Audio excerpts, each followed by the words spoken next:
Hello Scorpio, welcome back to my channel, The Vibes Inside.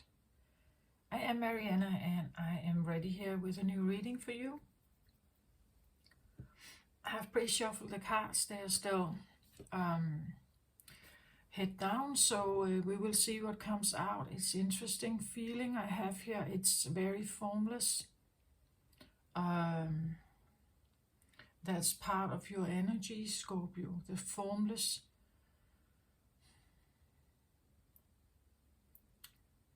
It's almost like a disappearing act, or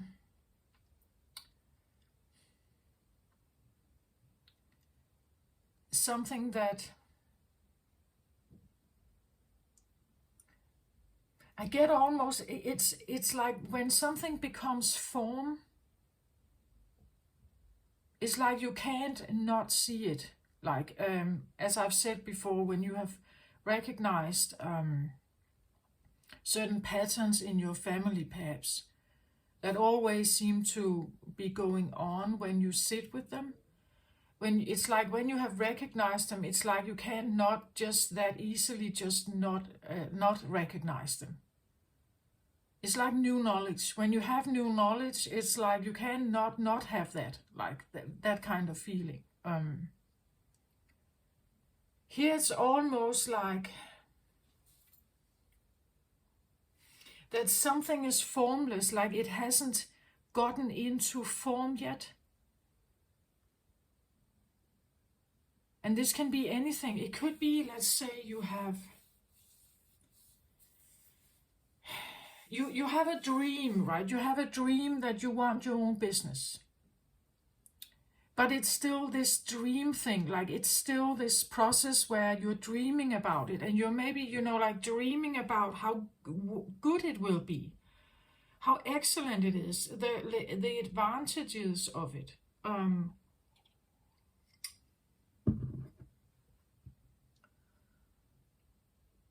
And then there is this idea, from the idea of the dream and being independent and like, deciding your work hours and all this stuff where there's nobody involved that kind of pulls strings on you or something. Then there's another thing of actually getting it into action, right? Like from the dream and the vision and the independent life perhaps, or whatever it is for you.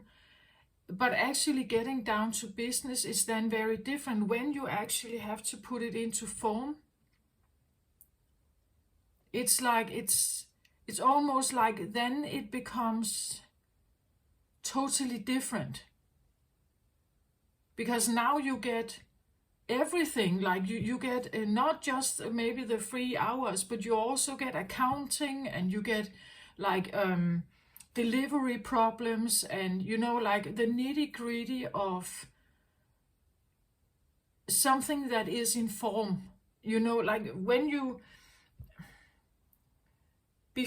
before you, the idea of painting a painting and what should be in it is maybe great, but when you actually sit down and do it, the shapes aren't right, you don't feel the colors are right or something. Another thing is actually doing it, something like that. So it's almost like wanting the formless to stay formless.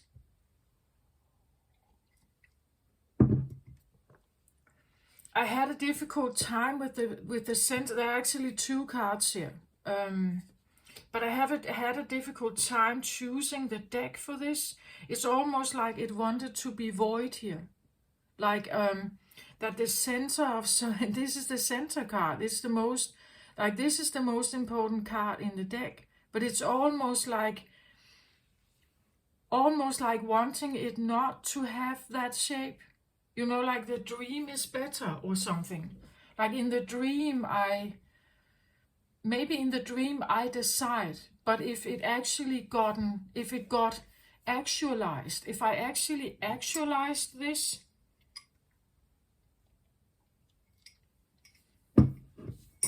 it's like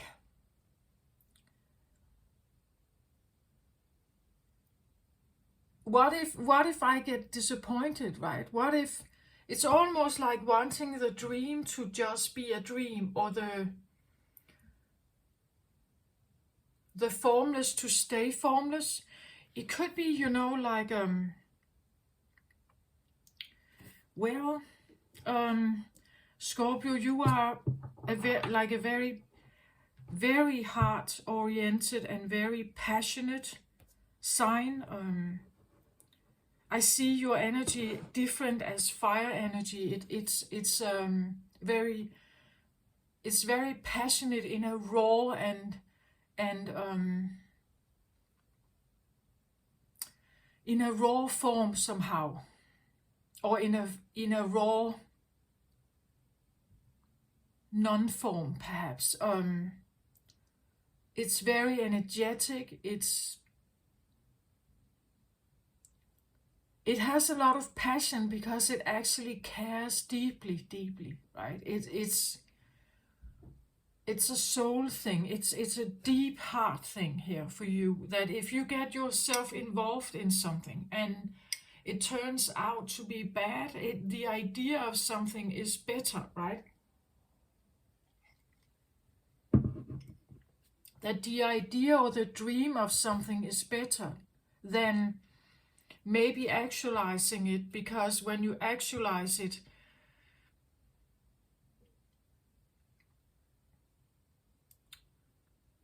some of it is out of your hands, you could say, right?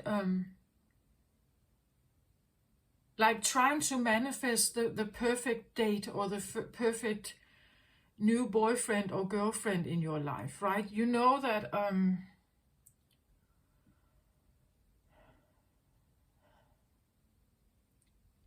it's like, you know, like reaching for their hand, and yet, you know, like they should reach for you, right? But the moment you touch, it changes, right? Because now you're intertwined with their energy, and they are their own person. Like they have their own needs and wants and desires, or things that you can't control. But in the dream or in the vision, it's like you're kind of on top of it. This is where you have it together somehow.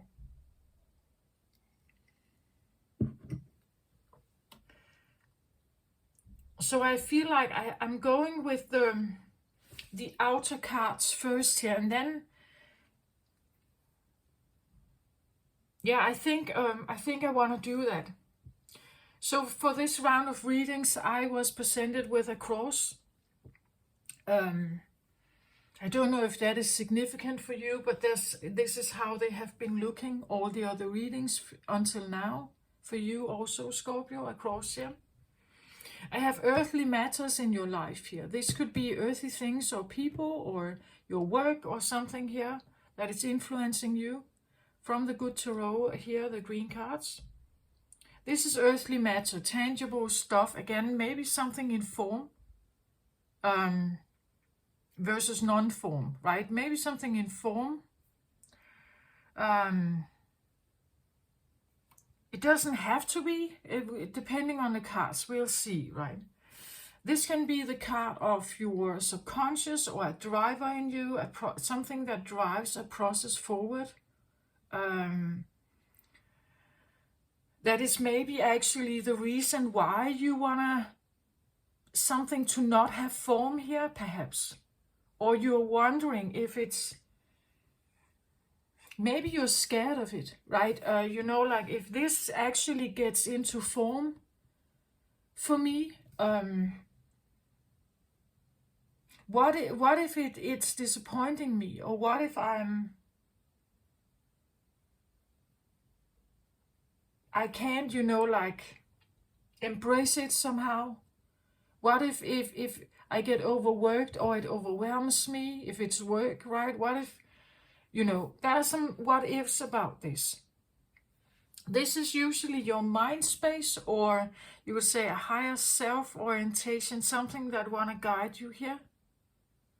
So I have two new decks on the table this time around, this for these round of readings. So the red card here is called the Divine Feminine. It doesn't matter whether you're a man or a woman here, or whether you are embracing more masculine energy. I will read the card so that it will make some kind of sense here in relation to your situation here. The other new deck I have on the table here is called the Priestess of Light.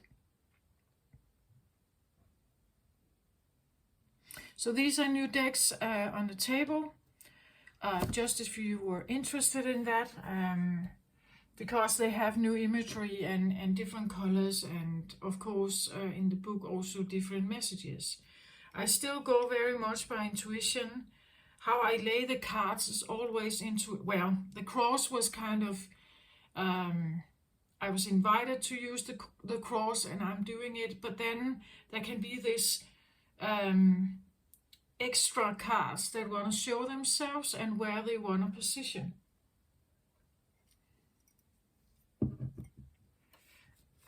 Let's have a look at them here.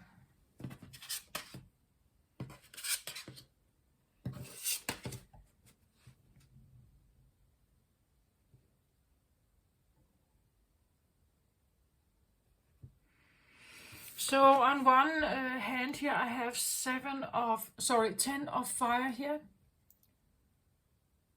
On the other hand I have 7 of fire.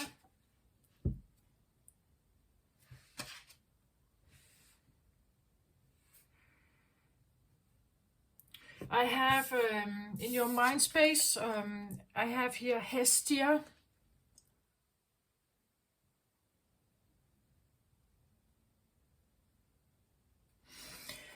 And it says the goddess of sanctuary. No matter where I am home. The most sacred sanctuary is found within me.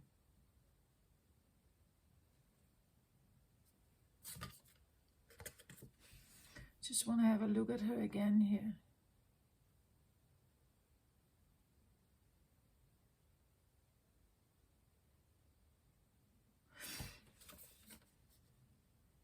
Sanctuary. Actually also a good word for you, right, Scorpio? Because again, this rawness I feel about your heart and the passion that drives everything forward.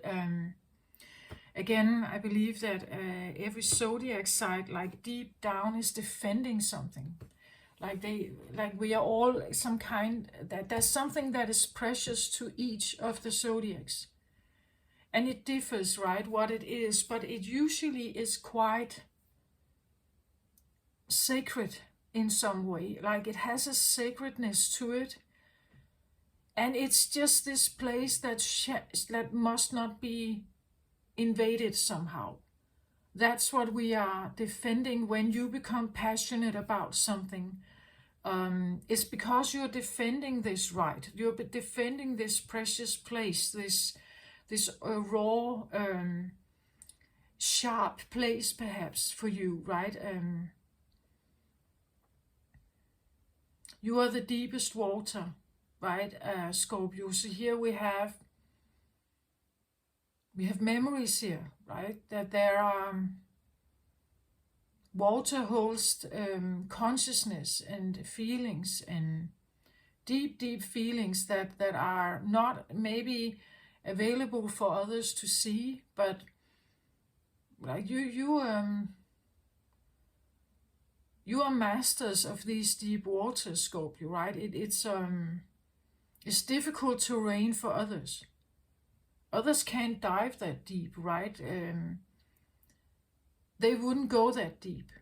But when it becomes that deep, it touches something, right? It's and this is where I feel it. It's and yeah, I have raw, right? And this again, it's like only Scorpios go here. It's a terrain that usually people stay away from.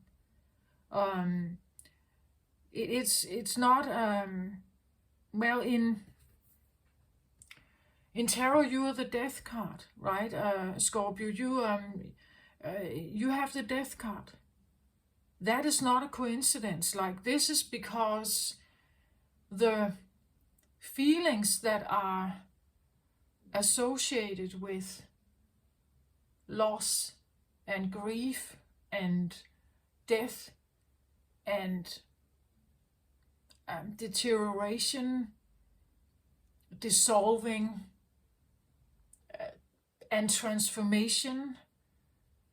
Rebirth is also your energy.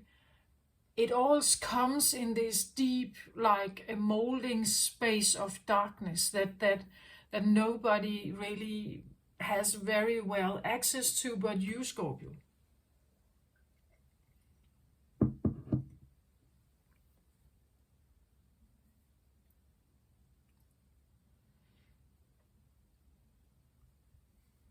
Like the depth of your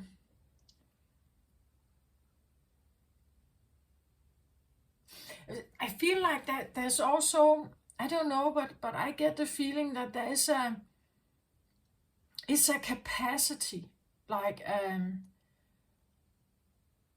to be able to hold so much water, and so deep dark water also is a capacity.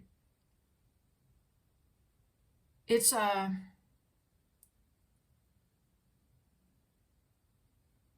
and not, as I said, not many people go there, right? They don't even dare to dive there down there, like because it can be scary, and it's dark, and it's cold, and it's actually quite unwelcoming. And you know, like when people when we want to dump things in the water, we put a stone around it, right? So it sinks to the bottom, right? And you've been there. You have seen all the rotten corpses. You have seen all the atomic waste iron containers that are down there. You know, you also have seen the treasure from the ships that may have sunken at some point.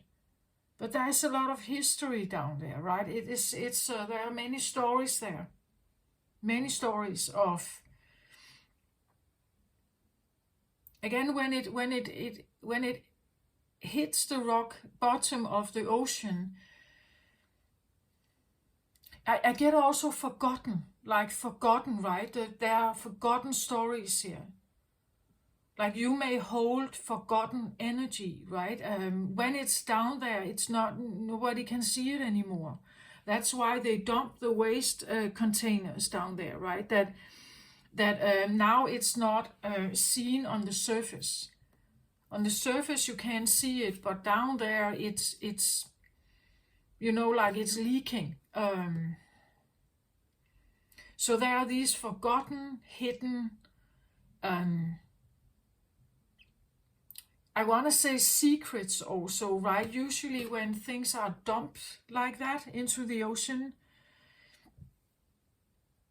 at night, right?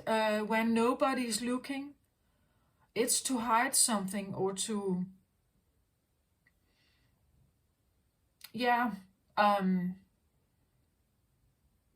it's to hide something, or to make it forgotten, right? You know, like it disappears. Yeah, it's a disappearing act, right? That is, did I say that in the beginning? Something about disappearing? Anyway, but like disappearing, wanting something to disappear, or not to be found, not to be unlocked. It's a little bit like Pandora's box laying at the bottom of the sea, and it lays there because it's not supposed to be opened, right? That there's a reason why it's there. So we can even say that if we talk about ancestral karma and things like that, that you have, that the bottom of the ocean is where we put the things in our existing world that is maybe not tolerated, right? That it's too powerful, that we imprison something at the bottom of the ocean because it's too powerful, right? That if this gets unleashed, as I said with Pandora's box, if this gets unleashed, it's going to kill the existing world we have. It's going to take over. It will be a swarm of disastrous energy, right? So there can be something about that the pressure at the bottom of the ocean, which is very huge. That's the reason why most don't go there, right? Because it takes a certain pressure release ability to go that deep. Like the whales can do this, right? And other creatures actually live down there, right? But they are immensely adapted to be there. But most people, you could say, or other animals, even animals that live in, or fish that live in the sea, don't go that deep. The pressure down there is supposed to keep it down there, I think, right? It like the gravity, or you could say, of getting up from the bottom is very difficult. Like it takes machinery, it takes a lot of power to raise something from the bottom of the sea. You can't, there is no oxygen, of course, right? But even divers, they don't have the equipment to go down there. And I believe that, well, the bottom of the sea, it's not well explored, right? We don't really know exactly. We know some of it, but we don't know everything, right? Because we can't get down there, actually. And if we get down there, we can maybe only do it with like a robotic equipment or something. It's unwelcoming terrain. It's dark, it's cold, there's immense pressure on the lungs if you should go down there. It takes a certain creature, you could say, to be able to navigate down there. And as I said, it's like, it's a capacity to have that lung capacity, you could say, to go there and survive and get up again, right? But because down there you can actually be faced with all the stuff that humanity wanted to hide ever. All the rigid stuff, all the terrible, tyrannic, brutal stuff, everything that we don't want to see at the surface, everything is down there, right? Like that is the water of Scorpio. That's how I see it, right? It's everything that is like all and the emotions of it, like the emotions of brutality, the emotions of deep grief and despair. This is here. That's the terrain of Scorpio. And having the capacity to navigate in that is a capacity. That is a skill that most people run from.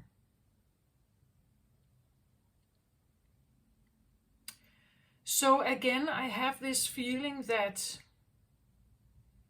because I said that in the middle here, it's like there is something that is, you know, with what I've just said, it could be this feeling that I mentioned before, a dream, that you wanted something to, maybe you have a dream or something. It could be the other way around. Like this could be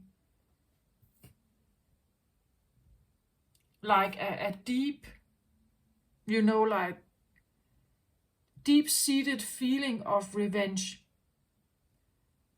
But if for now that's what it is. It's just this like deep-seated, maybe even, you know, brutal, like wanting revenge in a very brutal way. But as I said, it's like I didn't want to put anything here, because it's like, you know, that it's not supposed to get form, in the sense that I'm not supposed to act on it, right? That I feel it, right? That's a scorpionic kind of feeling. But maybe I am not supposed to act on it. Like, because acting on it is,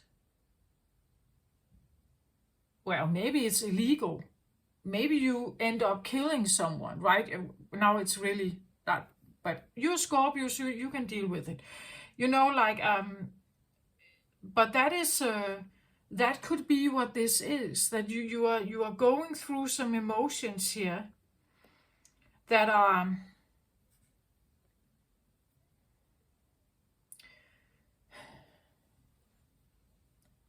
let's have a look if I can come up with I don't even know if I have those kind of things go, if I have experienced this, or if I could come with some kind of example.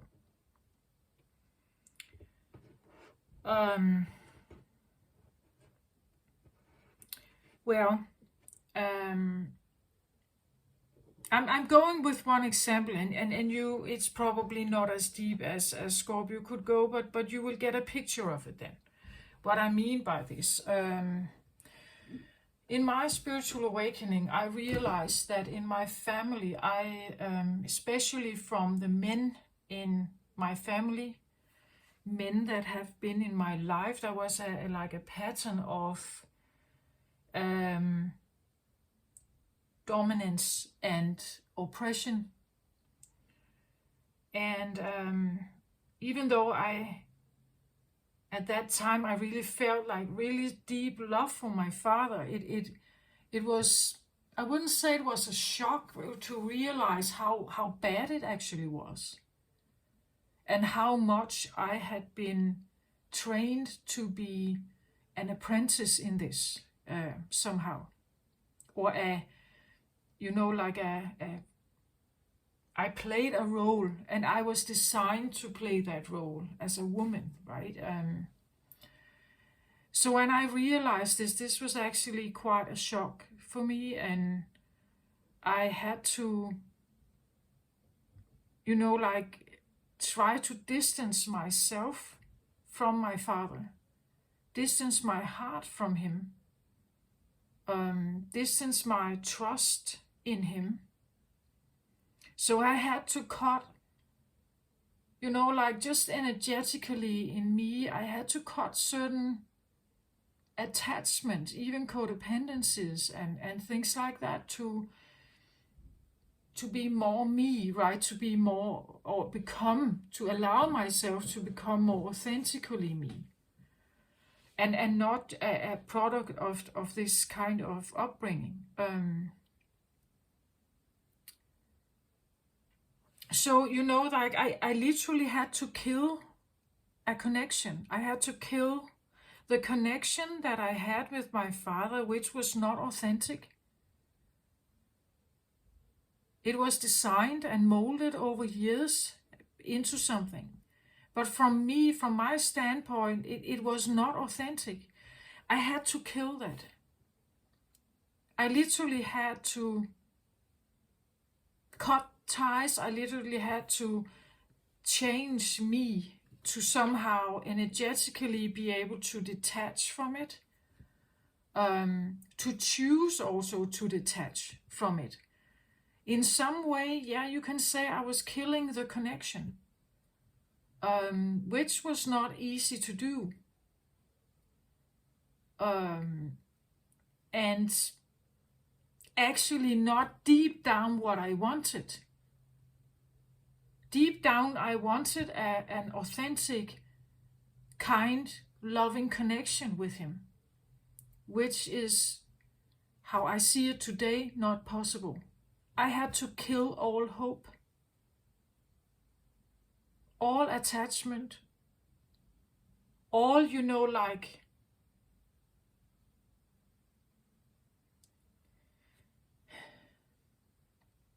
all like the idea of honoring your elders and everything about this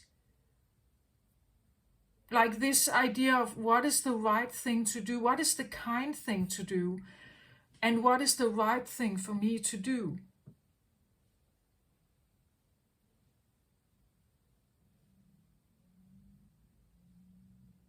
Right? Because I was designed, I was brought up to honor this connection, how it was created, how it worked. I was supposed to honor how everything worked. I just couldn't do it anymore, right? When I realized this, it's like this shock. It's, as I said in the beginning, it's like when you realized it, it's like you cannot not know it. You can't not know it, like go back to before you did not know. Before you were you didn't know, before you were unknowingly participating in something. Now that you know, it's like you can't not know. Like, and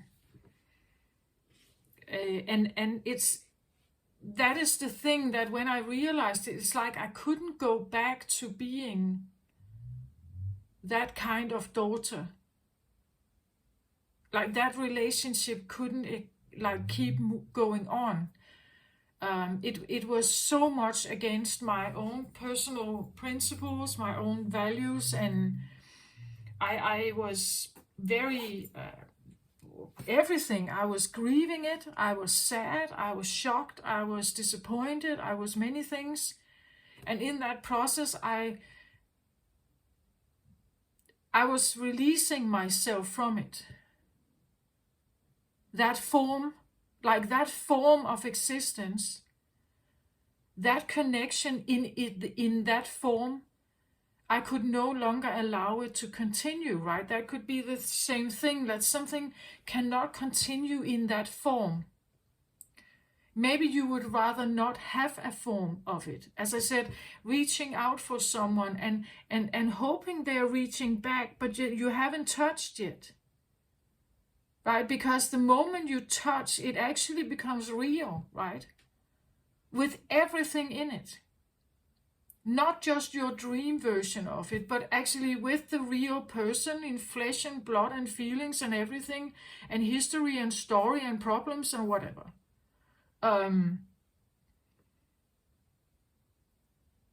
So it feels a little bit like something is here that actually I felt like I should not put something here. Because when it becomes manifested, everything changes. You see, I'm taking the cards, just putting them here. So in your worldview at the moment, you have the 10 of fire and you have the 7 of fire. 10 of fire suggests that you're getting to a point where you want to end something. 10 of fire is 10 of wands. It's coming to a realization, I want to put down my burdens. I've been juggling or carrying this too much. It burns me. It's way too much. It doesn't help me. It's a problem. I'm overworked, or I'm, like maybe all these fires represents people around you that kind of want to influence you, right? They all have their own personal will. And they want you to do something or act, or, this can be something, like workload, maybe. Workload here, that you feel burned out, that you have been carrying other people's problems, or you have been, like working double shift because one of your co-workers is ill or something. So you have been handling more than is actually right for you, right? And when we have the 10, this is where you put it down. This is where you walk away. You say no. You quit your job, or you say no to your friends or family that keeps requiring something of you, or they wanna, fire here can be willpower. So maybe something wants to control your willpower. And you are just fed up with that. Like, don't expect things of me if I haven't said yes to it, right? If Don't expect that you can control my will, right? Well, we could hear mind control, I don't know, but you know, like this idea that expectations are put on other people. Oh, yeah, but Derek can handle this, right? I put it aside, Derek can handle it. But actually, Derek is already overworked with other things, right? So Derek doesn't want that task, but he doesn't get asked, right? He's not asked. So here you're juggling too much. It burns you. It could be anything here. I said willpower. It could be, you know, like when we look at this, it's like there are, I don't know if you can see it, but it's like it's papers and there are written stuff on it. So this could be stories, right? That you listen to all kinds of stories here. And all of the stories wants to influence you. It could be the feeling that you are in a world where you are constantly surrounded by narratives here. You know, like the news, social media, gossip, workload stories, maybe inheritance, for you know, things that is a part of your family story. All kinds of stories that just seem to swirl around you, keeping your mind occupied, of trying to solve it, perhaps. But here, when you have the 10, you are so fed up now that you lay it down. You lay it to rest. You say, I don't want to do this anymore. I'm done with this, right? I'm done with it. On the other hand, here we have 7 of fire. 7 of wands is a defensive energy. This is an energy where, in this case, we see it a little bit like the unicorn stands on this hill and or mountain, and he tries to wear off these small firebirds here. It comes across like, when I look at this, it feels like, you know, like really annoying flies. You know, like when you go to sleep and there is a fly or a mosquito in your room, right? Or maybe there are 7 here. And you are now, you know, like trying to get them out or make them silent or catch them or something, right? That something is still here. It's maybe smaller. It's smaller than this. It's smaller than this, and there are also only 7, not 10 here. Here you have a lot, right? A lot, and it's right in your face, and it burns right in front of you, and it's you're even almost touching it here. Maybe you got yourself really burned at some point. And here it feels a little less, I think, like they are smaller, these fires. But you know, like there is a nuisance and annoyance about it, because it feels like these mosquitoes in the room, right? And from the 7 to the 10, you have 3. 3 of wands.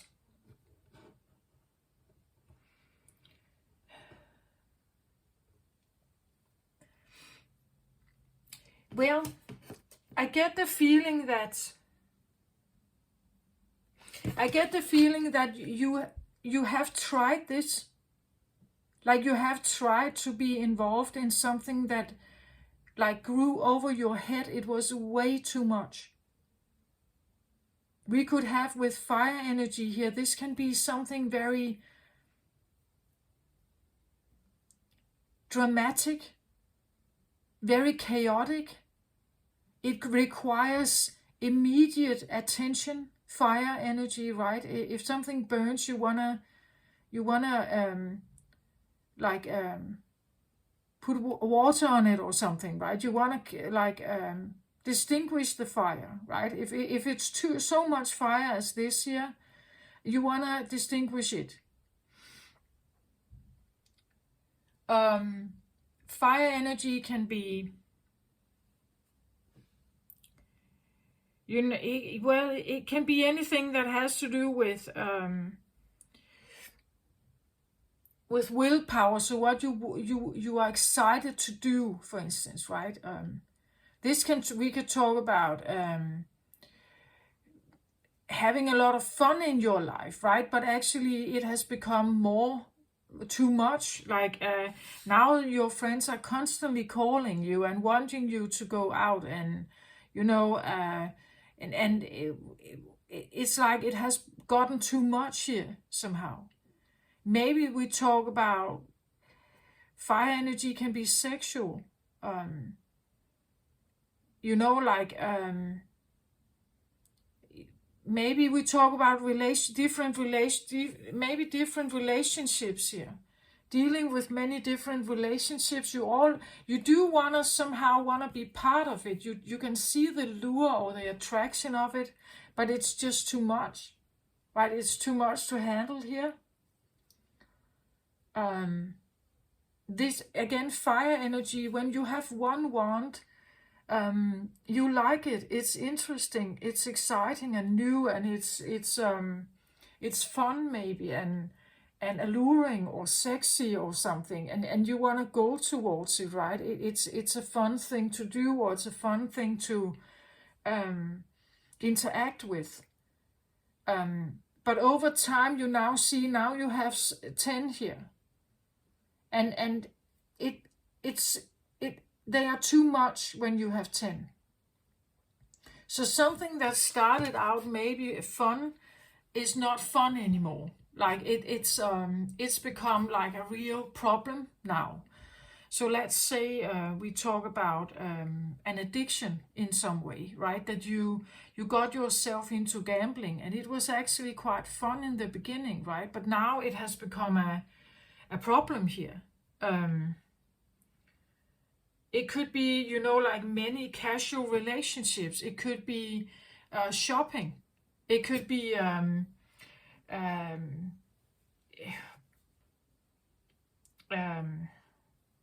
any kind of smoking, drinking, any kind of addiction in some way that started out as like, well, it's just, we're just adding a little fun when we go out, so we take this little pill, right? But now it has become like an addiction. It's something that is constantly in your on your mind, constantly it's swirling around you, calling you, like all the time, right? And here we have, when we have 7, it's not quite that much, but I think it's like realizing a pattern, right? Realizing, oh, I don't like this route, right? Or I don't like this path. It's like realizing, I've been here before, right? Like this is, I recognize something here. I recognize that this could eventually really become a problem. This can be, unable to control an anger or rage here, and an inability to control it.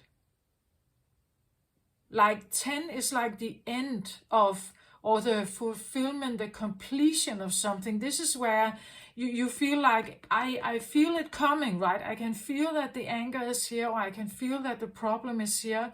Here you are out of control, right? Here you have gotten to the end station, and you may explode. Like this could be the explosion of something here. And here you are feeling that it's building, right? So it could be the feeling that you are recognizing that something is building here. And that something could come in here that is kind of like a volcano erupting, right? And when you get to this end point, this is where normal logic is not present. You can't control yourself here then. If we talk about anger or rage, you can't control yourself. And And in that moment, your normal behavior is like it's switched off, right? And you can have a totally different reaction to something than you would normally have when you are more balanced, right? Here is like you get out of your normal balance here because it's too much, right? Then you are reacting, and this, what I feel like with this is the feeling that either it's like that you may have an awareness that if this comes to like the forefront, if this ever gets out in me, something here is lost, like something vital in me, precious perhaps, is lost. You know, like losing custody over your children or something. Like, so this could represent something that is actually your precious here, right? But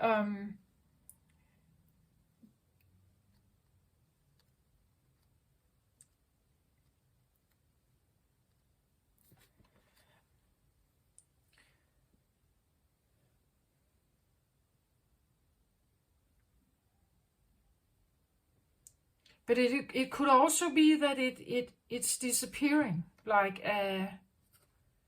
if this comes, like if this ever gets activated, something disappears from your life. You know, like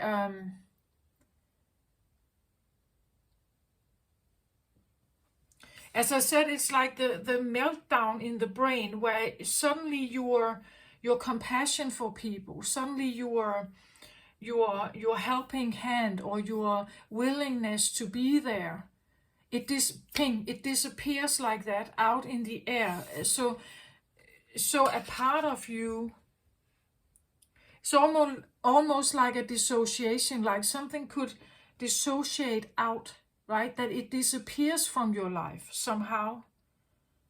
If something like this becomes too much, it can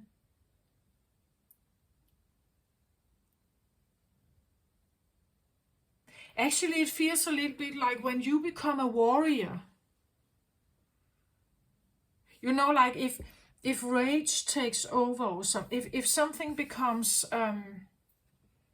when you become very reactive to something, like from minor nuisance to like big rage, right? In that moment, something could disappear here. It's like something could leave your body or leave your. I have said it before in some of the readings. I don't know if it's going to be part of this reading, but I've said before that when you speed up things, like when you hurry or you stress or something, there could be stress here as well, right? If you hurry up and stress about something, you have to do all kinds of stuff in no time. When you do that, grace disappears from your life. Grace disappears from the body. It's like there is something that is like is not available if we become very quick and we have to deal with a lot of stuff, and the communication is speeded up. The communication is maybe a bit like let's get moving. It's not very friendly, right? Or it's not very maybe caring, or there's no time to have a little talk in between, or there's no personal time to talk or to get things done. It becomes very robotic and very mechanical in some way. So something may disappear when that happens. Let's have a look at them. So I get vulnerability and the Magician here.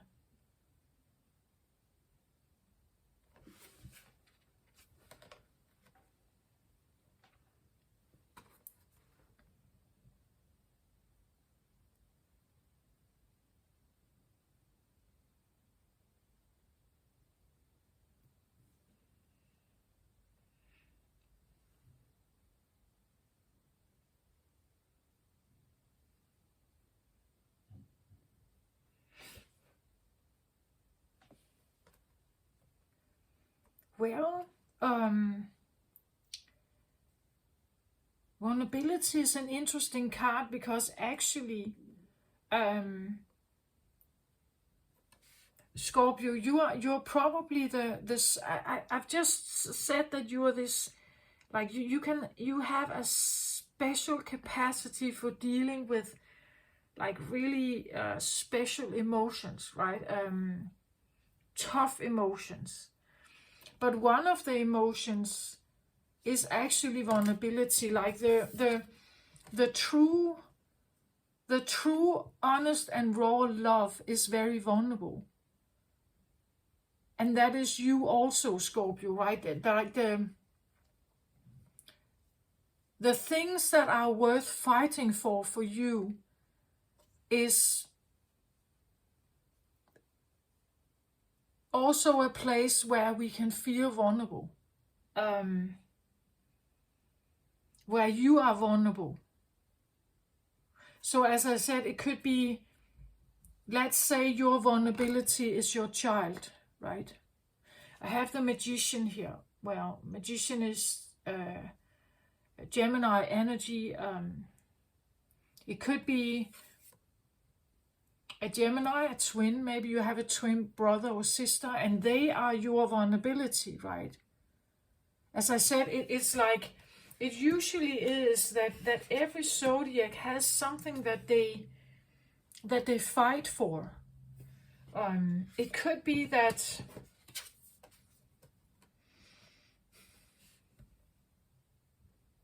Magician can talk about, like a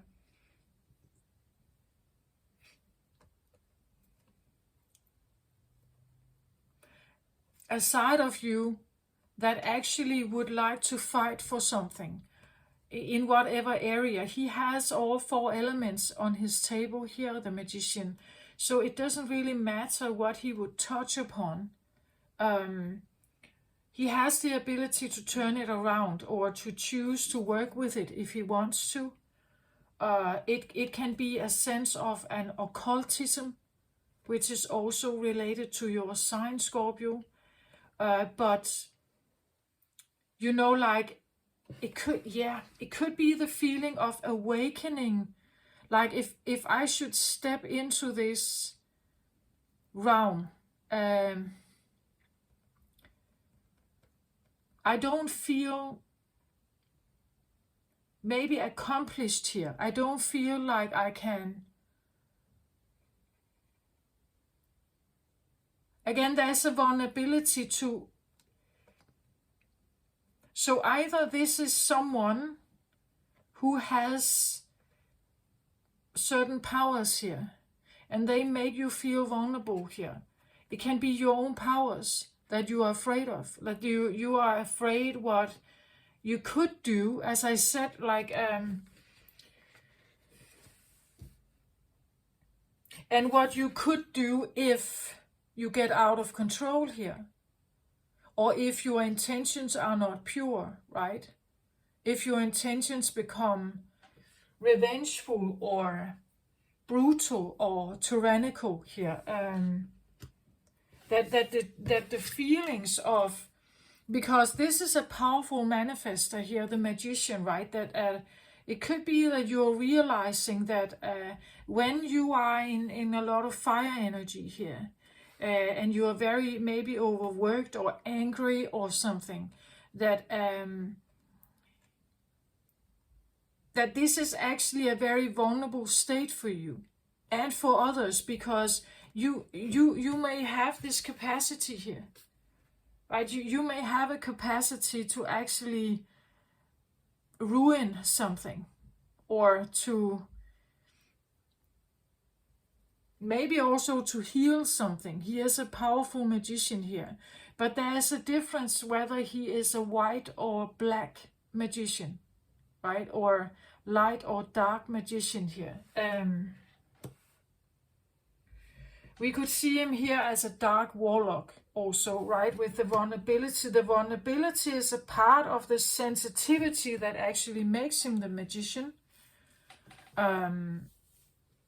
His access to some of these abilities come with a vulnerability. Because he has to access this in his heart space, right? He has to become aligned with it.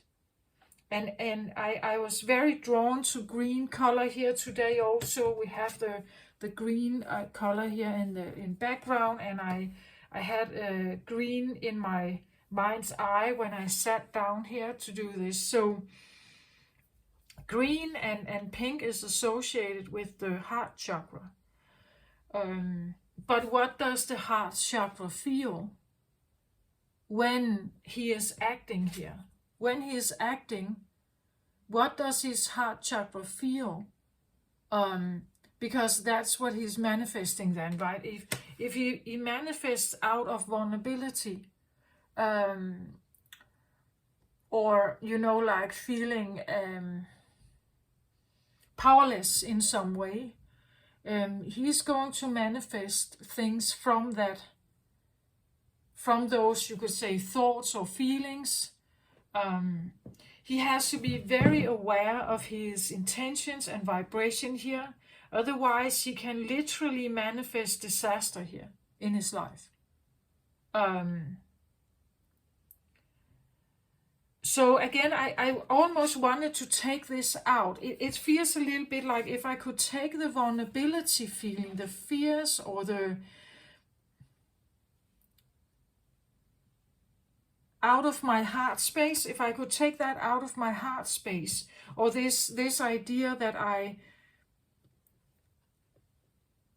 may have a person here or someone who makes me feel vulnerable, or I can make them feel vulnerable. Maybe I don't want to make them feel vulnerable. I want them to trust me, right? I want them to like see me as a like a just a person, right? Maybe it's a twin, like, you know, like a, well, it could be a twin flame. I don't know.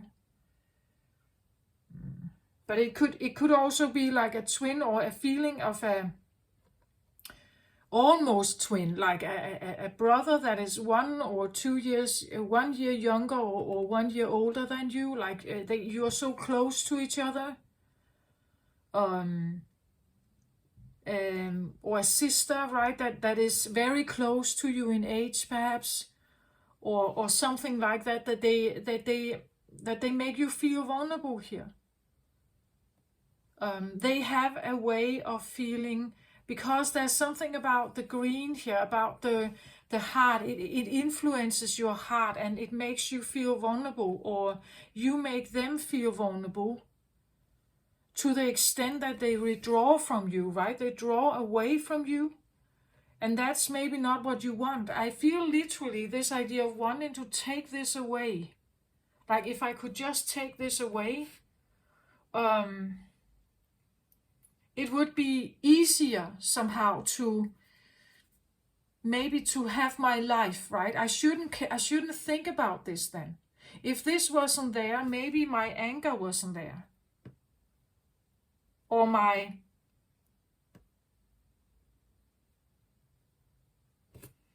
I'm suddenly wondering if this could be like a protectiveness. You know, like the flames around her here, like overprotecting someone. Normally I don't see that card like that, but I have talked about it in this reading, this idea of protecting or defending something very precious or vital in you. And again, it's also like he's standing here and trying to like swirl these firebirds away from him. Normally in the 7 of Wands card, we see someone standing in front of a cave, and he's trying to, with his wand, to try to fight other wands off, right? That there are other wands around him, and he's trying to fight it off somehow, because it's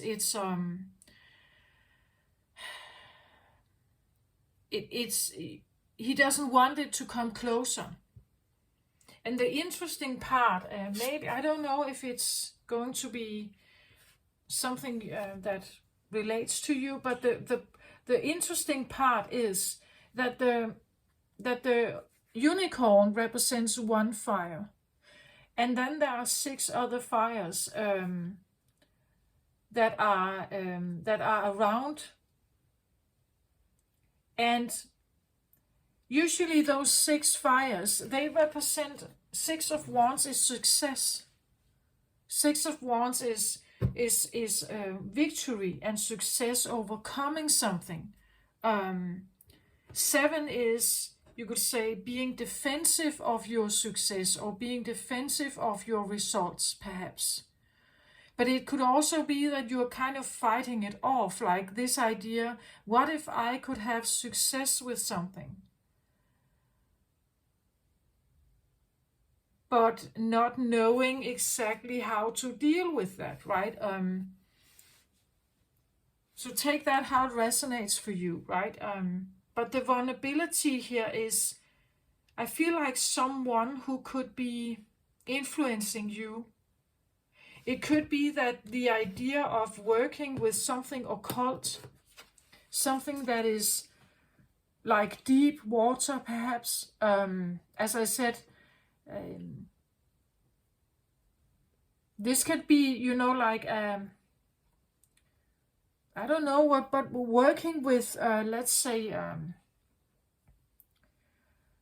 being a healer here of let's say, post-traumatic stress in people, vulnerability, right?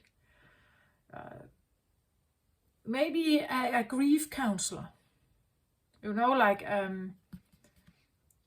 the vulnerability that people feel, how devastating and paralyzing it is in their life, the same as PTSD survivors, that a trauma, some kind of trauma counselor or something here that has to do with vulnerability. But it could be that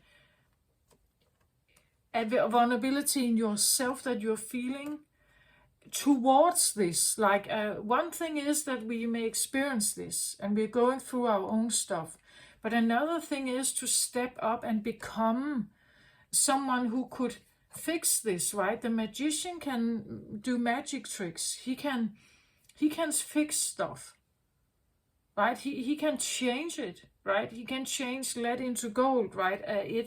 It's something about changing something in the heart chakra, vulnerability in the heart chakra, and being a magician of that, stepping into that, you know, like that role, becoming someone who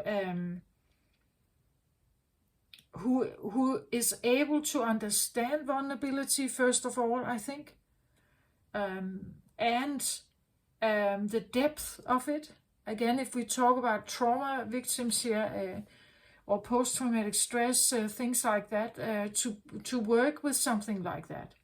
Something about the heart chakra here is, well, the green color for me, where the pink color, also representing heart chakra, is more, to me, it's more like romance and magic and unicorn. Well, we have a unicorn here, but unicorns, it's about fairy tales, it's about rosy, glittery, a rainbow-like environment or scenery.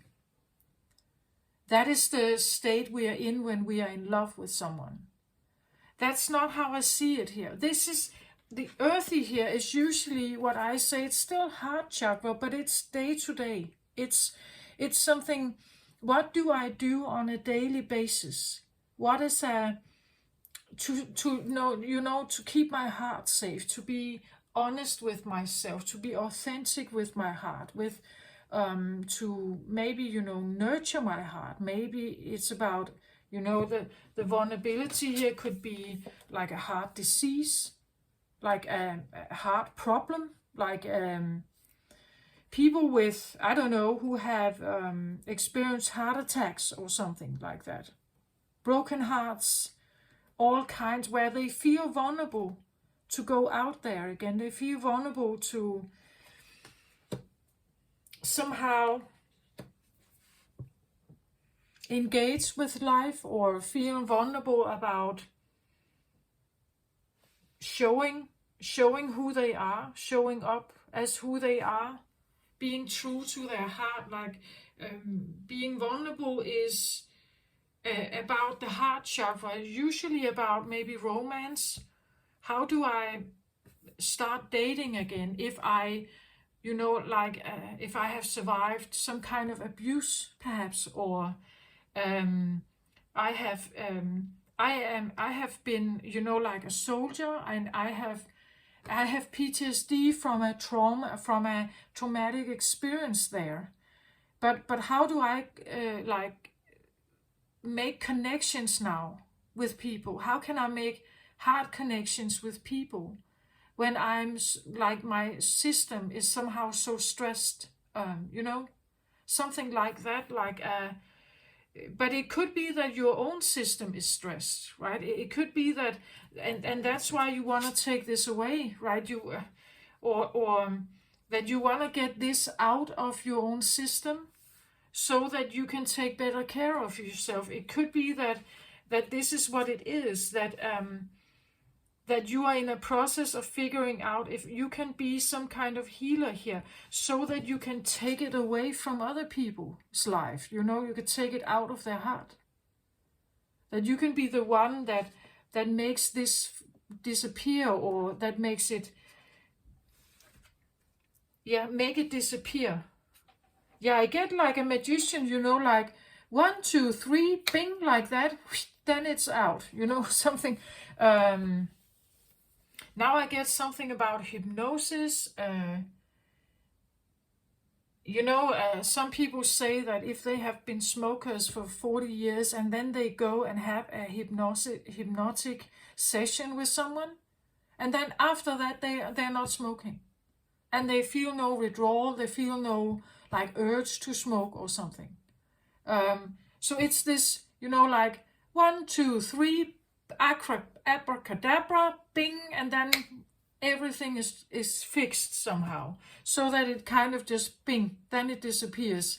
The vulnerability is no longer in your heart, so now you can go dating, right? Or something like that. It's it feels a bit like an heart alchemist, or heart alchemy somehow. And understanding vulnerability, what that is, and how many, like the variety of it. What is the reason why there is a sense of vulnerability? Where does it stem from? And how does it affect the nervous system? How does it affect your everyday, you would say, behavior, the choices you make, the choices you're not making, how it hinders you, for instance, something like that, right? And it could be what you are dealing with yourself here, right? That you're realizing that maybe this is part of your vulnerability.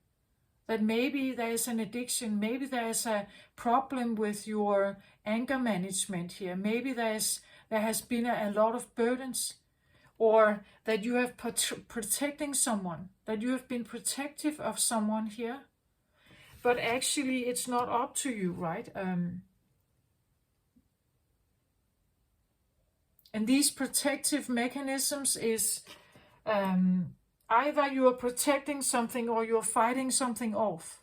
That is maybe your default states, right? That either you are one, you protect, or either you're fighting off. You're never really off. You could say you never have a break. You never relax. That there's either a defense, like a protectiveness, and a defensiveness, or like a fighting off of something. In either way, it drains a lot of energy.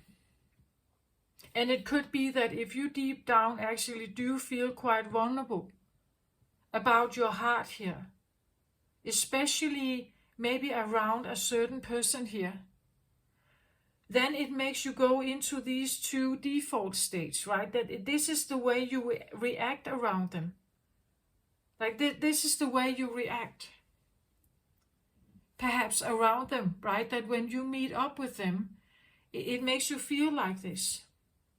But actually you would like it to be gone. You want it to be gone so that you can actually maybe do this in your life instead, right? I wanted the intention for this reading for you, Scorpio, is I wanted to read for the lighter life, the easier life, the like the life with more light in it. So maybe more ease, more like pause, maybe an eased life, a life with less burdens, right? A life with that feels lighter, easier, or more relaxed, perhaps. And that's not what I see here. I don't see that in this, and it makes sense that you want this to go away.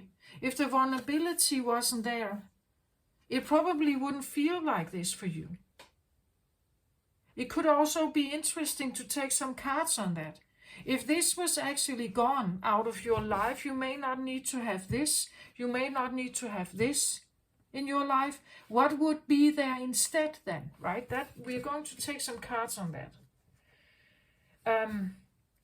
But I also want to read the other cards here for you. So at the bottom here, as a driver, I have Circle of Eternal Joy, Timelessness, Dance of Life here.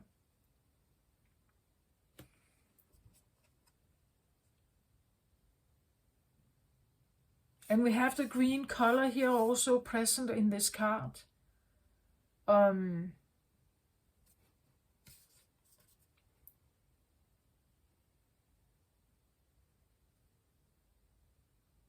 It's interesting how I don't know if you can see it, but it's like she's looking back. Like she just turned her shoulder and she looks back at us here.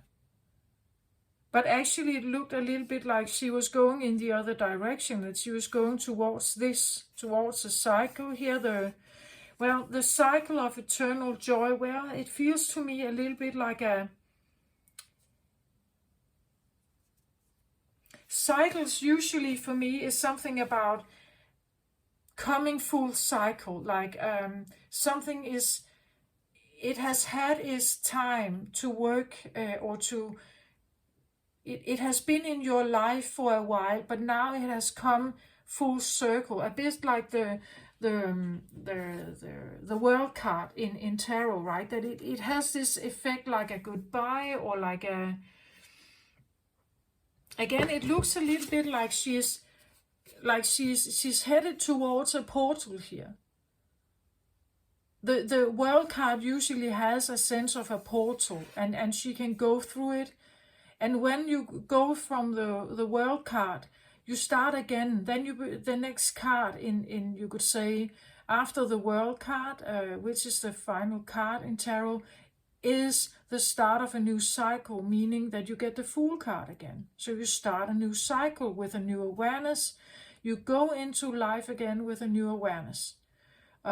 This feels a little bit like that, but she's like she's heading towards this.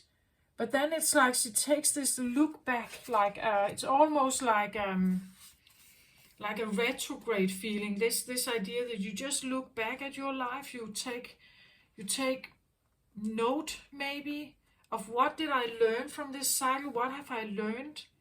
What is it that when I know that when I go through this portal, I may actually be able to get this out. Maybe that's what maybe we talk about a manifestation here, that becoming aware of something and wanting to, like start a new cycle here. I know there is an upcoming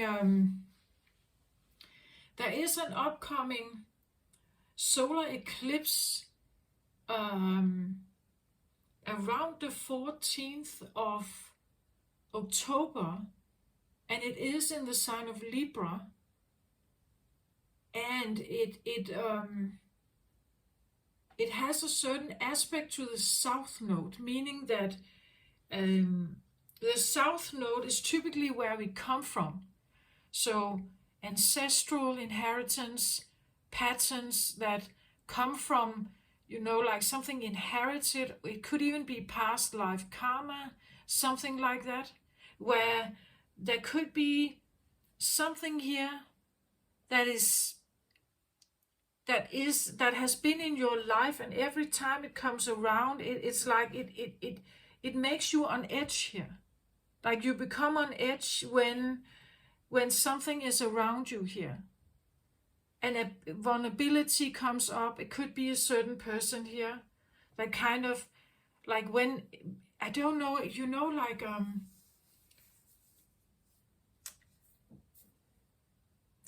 let's just say that you have a past life of being a light magician, right? A light magician. So working with the lighter energies in the magical realm. But your nemesis in that life, or your enemy, you could say, was a dark warlock, right? And that could be this one. So you have a past life, where you were maybe enemies, or you were, and somehow you know that, right? They may know it too, right? That they may know it as well. They may feel it just as well as you do here. That for some reason, if you somehow see each other or meet each other on the battlefield, you know it's going to be aggressive here. There is no way around it, right? It's going to be fierce or hot here somehow. But it sparks a sense of vulnerability in you. This is what I feel like. This is the point that Scorpio doesn't want to, like, be invaded in. Like that is what you're defending. Like this raw vulnerability that actually deep down is in your heart. It must never be crossed, right? This vulnerability is pure. Right? It's a pure vulnerability of, like, the emotions that are in there are noble, right? They are, and they are pure, and they are raw, and they are deep, very deep. So becoming hit here is like a death stroke to a Scorpio. Like, this must not happen, right? But it feels a little bit like either you want to protect yourself here, you want to figure out how to protect yourself here. Because it's not like you want it gone, I think. Like, you don't want it gone. This is a vital part of you here. But you don't want it to be invaded, and you don't want it to be controlled by others. You definitely don't want a dark warlock here somehow to have access to it, right? Your heart space here. You definitely don't want anyone to have access here unless you have given them access to your deep, beautiful heart, right, Scorpio? So every time something like this comes around, when you feel the vulnerability, maybe there is a certain person or energy that can do this. Like, it's almost like they just unlock the heart door, and you feel instantly vulnerable around them, right? And you feel it because this comes up.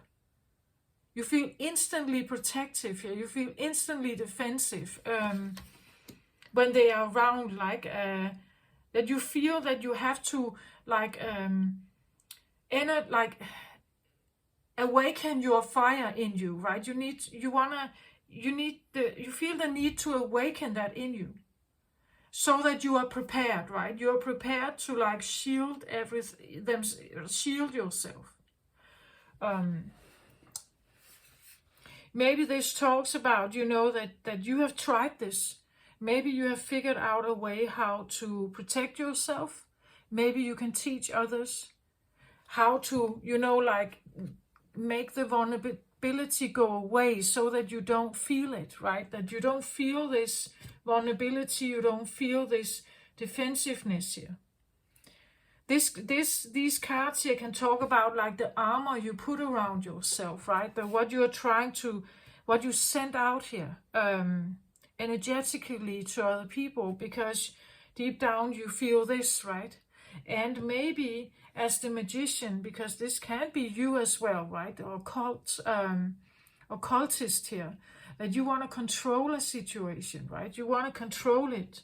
And that's why you come up with this, that this is in your energy field, because you can't have anyone invade this place, right? And so we have the cycle here of eternal joy. And fire energy can be very joyous. Timelessness, dance of life here. Somehow she comes across as the world card for me. Like, it's almost like something in you wants to pass through this gateway, but you're just, like taking a look back. Again, a retrograde feeling, like this, have I forgotten anything? Is there something I haven't done? Am I sure I want this? Because when I go through this, there is something that I can't take with me. Like when I go through this, maybe I'm losing a sense of vulnerability here. As I said with my dad, right, my father, that I had to, like abandon all hope with him. Like when I did that, my feelings changed tremendously towards him. Like all the feelings I had about maybe pleasing him and like, being accommodating and also fawning, like the more submissive daughter role, all these feelings, suddenly I couldn't have them anymore, right? They were the honor, I wanted to honor him as my father, right? But suddenly when I gave up the hope that we would ever have a real, true, deep, beautiful love connection with each other, and he would actually be there for me, and I would actually be there for him, like a real, true, and unconditionally loving connection between us, when I realized that this couldn't happen, that he would never go there, right? That would be way too maybe vulnerable for him, also as a protector maybe of me, like as a daughter, that like standing there with me would be way too risky somehow for him. When I realized that like all my hope was gone, I had to abandon all hope. And in that process, I also abandoned the fact that I could have that vulnerability with him, that we could ever become that vulnerable with each other. So, like when you walk through the portal of something and you're saying, I want this vulnerability to go, well, yeah, but there was also something in the vulnerability that made you stay, right? Because deep down for me, it was this maybe a bit naive daughter hope that my father would unconditionally love me. That he would eventually see that, and he would eventually tell me, right? But I spent many years, decades of trying to be the good, perfect daughter in his eyes, hoping that I would ever get that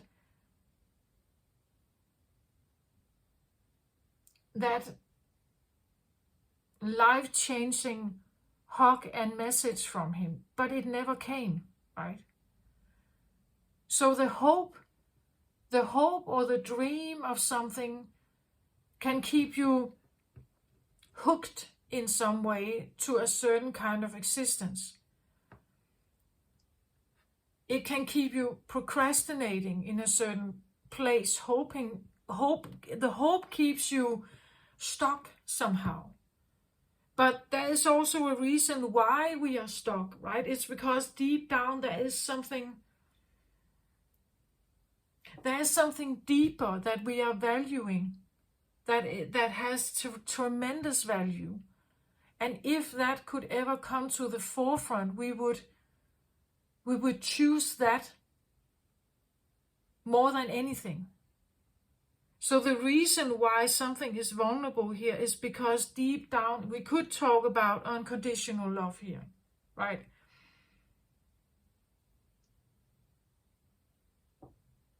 We could talk about something that is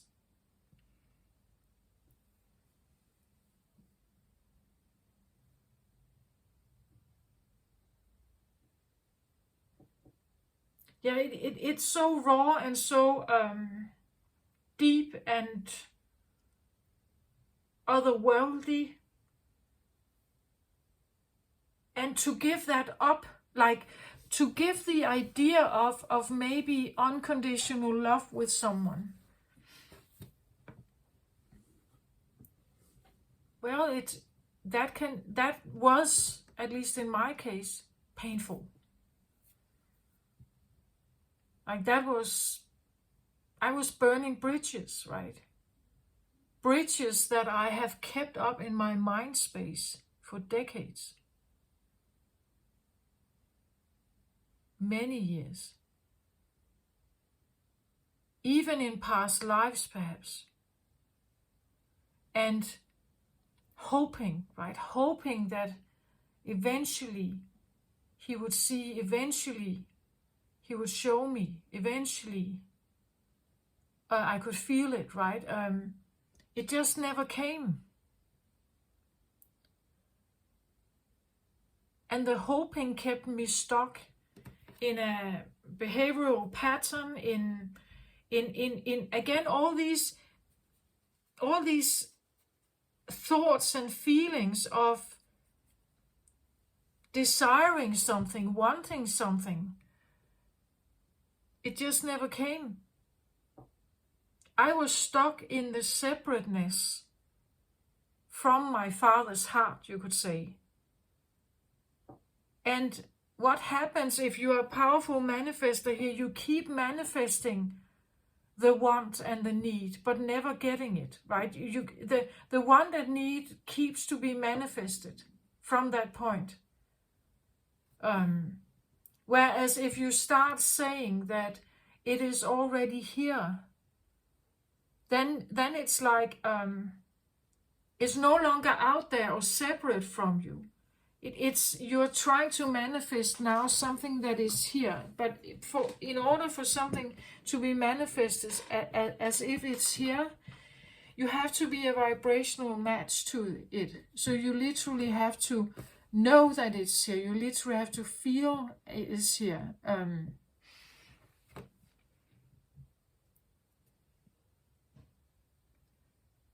And somehow I get the feeling it's almost like I wanna.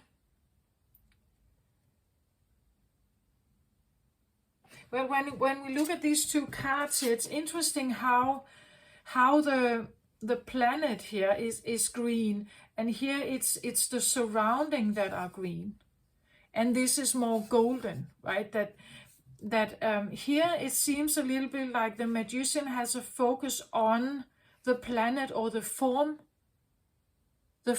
of someone perhaps, or something, or the form here, the planet could talk about the core, the heart. So something that is very, you would say it feels tangible somehow. Where here it almost feels like it's surrounding you like an energetic imprint. But you are walking through this kind of portal here that is different. Here there's a focus on the heart here. Here there's a focus on maybe escaping it or getting out of it. You know, it's surrounding you, but you're choosing to go through it or out of it somehow. And here again we can talk about, you know, like how do I get out of my grief here? It's like the doorway out of it.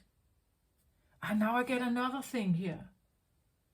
It's almost like, oh, this is interesting. This is interesting. Now I actually get like, just take that how it resonates, right? That this one is sitting in the heart, like they're in there. And it's like creating a doorway so they can get out. So they are no longer occupying the space in here. It could be someone, you know, that you have feelings for or something, or someone has feelings for you, but you're giving them a way out here. Like they, you know, like when you stop grieving about someone, it's because somehow they are no longer occupying your heart space that much. You have somehow managed to, you know, like open the window or let them fly out, you know, like, it's like that, like creating a portal where they can get out of your heart space. You can, where here it's like they're in it, or you have a lot of awareness on them in it. Maybe you're even protecting them. You want them to stay in there, right? You know, like when we are, let's say this is unrequited love, right? Then maybe you want someone to stay in there. You're almost protecting it. Like you want them to be part of your existence, right? They make you feel vulnerable, perhaps. You want them to stay. Or maybe they have somehow gotten there, but you don't want them to stay here. And what you are, this is the driver card.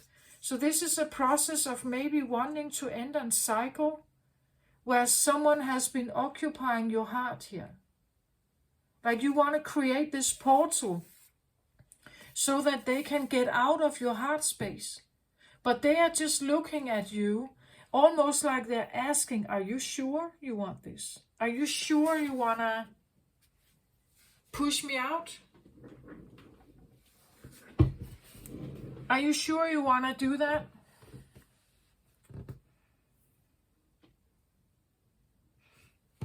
It's almost like because it's kind of a bit tricky phase here. It's almost like, it says timelessness here, dance of life. It's almost like you have been in some kind of cycle with them, like an ongoing thing with them here. That is, let me just get the book here. That timelessness also tells me something about that this is maybe a timeless connection, maybe someone, that this has been a problem, you know, like an energy that is, as I said, with like the dark and the light magician, right? That, you know, we see sometimes in films, right? That the dark and the light is fighting each other. If you have seen the film called Outlander, you would know that Yennefer is prohibited from using her fire magic until a tremendous battle comes. And her teacher is actually saying to her that she should let it out. She should let all the fire out, right? All the fire. But when she destroys the enemy, right? She destroys the enemy that is attacking them. So she actually manages to defend, you could say, what she believes in and what she stands for, and she gets the enemy to, like, she burns the ground totally with like enormous firepower. But what happens after is that after that, Yennefer loses her magic. She's no longer a powerful magician or mage, as it's called. She's no longer a powerful mage. She loses her magic. So the fire that is unleashed, you could say, is actually disappearing, right? Literally disappearing from her when she unleashes it. It's like there is a part of her that is actually maybe the holder of the magic, right? That one of the parts, one of the things that makes her the mage is the fire. But when she unleashes it, it's like it's now outside, it's pushed outside of her, and therefore no longer available in her. It's no longer there. So she actually loses all her magical powers and becomes an ordinary woman, you could say, without any certain powers here. I just feel like there is something about what happens if you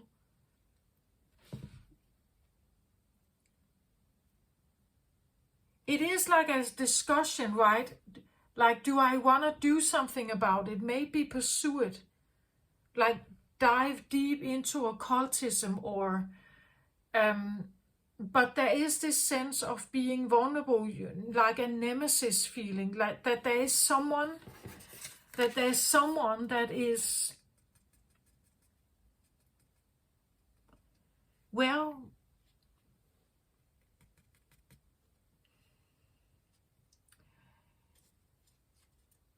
She's part of it, right? Like this person or this energy here is that may have been in your heart is a driver. As I said, she drives a process forward here to create this portal here. It's like, if something is in your heart that becomes so unbearable, that's what I think happens with grief, that when you if you have been sitting in grief a very, very, very long time, eventually it's almost like there are no tears left. Eventually it's like they are supposed to leave again, so that your heart can start mending. But as long as they are in there, you can't mend, right? You can't. And it keeps establishing this vulnerability, right? Like the portal cannot... Again, I have the feeling of like hatching an egg. If you're dealing with grief or other very heart-oriented, vulnerable stages, the grief, the person stays in your heart because there's something to be understood, or something to be released, something to be dealt with or processed. But eventually it's like there are no tears left. Eventually it's almost like becoming numb or something, like that they have been dictating your heart for so long that it becomes numb, or you become... There's no more fuel for this energy to stay, right? There's no more... You have no more to give to this. Like it's done. It becomes obsolete. It becomes... Or as I said, when I gave up the hope, like when I gave up the hope of ever going to have union with my father in the way I naively may have hoped as a little girl, right? When I gave that up, it's like, yeah, the vulnerability of me in that connection changed entirely. I didn't feel the need to, like be in a certain way, act in a certain way, trying to maybe please him or trying to honor him, but at the same time it was challenging me out of the submissive role. It was challenging me into a role of independency, where I may have been very codependent. So it was challenging me to go in that. And therefore I feel like there's something about the hatching when we are ready to maybe leave codependency, when we are ready not to grieve anymore. Because when we are grieving, it's like it has a hold on our heart. It holds us there. No matter what kind of vulnerability this is, no matter what it is you are defending here, it holds you somehow there until you say no more. Until you say, like when the egg hatches, until you realize no more. Now I'm done with this. I'm done. It's like the cycle here. Here it talks about cycle of eternal joy, but actually for you, I don't think it feels like joy here. For them, maybe for them here. For them, maybe it was an eternal joy. As I said with my father, I think he enjoyed that I was, like a nice daughter. That he could somehow, like it gave him a sense of power perhaps to be able to give me certain advice and seeing me following it. It made him feel special, or it made him feel talented, or it made him feel heroic or something. Like it was boosting his confidence perhaps, that he would see me follow his advice, or see me being following in his footsteps, so to speak, or something like that, following his guidance, right? It made him feel in a certain way. Maybe it was his way of having eternal joy, having his feeling of maybe power or strength or paternal confidence or something, right? And it's almost like he's looking back here. Are you sure, right? Are you sure that you want me to leave here? Are you sure you want it to leave? Because if it's leaving here, then you're on your own, right? Then as I said, I was then challenged to somehow figure out. But if I don't want to be codependent, then I'm on my way towards independent. But what is that? And then vulnerabilities can come up here. Vulnerabilities of, if you feel that resonates with you, right? Then you would feel the vulnerability. But I don't know what it means to be independent. I don't know where to go. I don't know how to, and maybe wanting to fix it, right? Or you feel that a special person here has this power. Maybe it is a twin, a Gemini,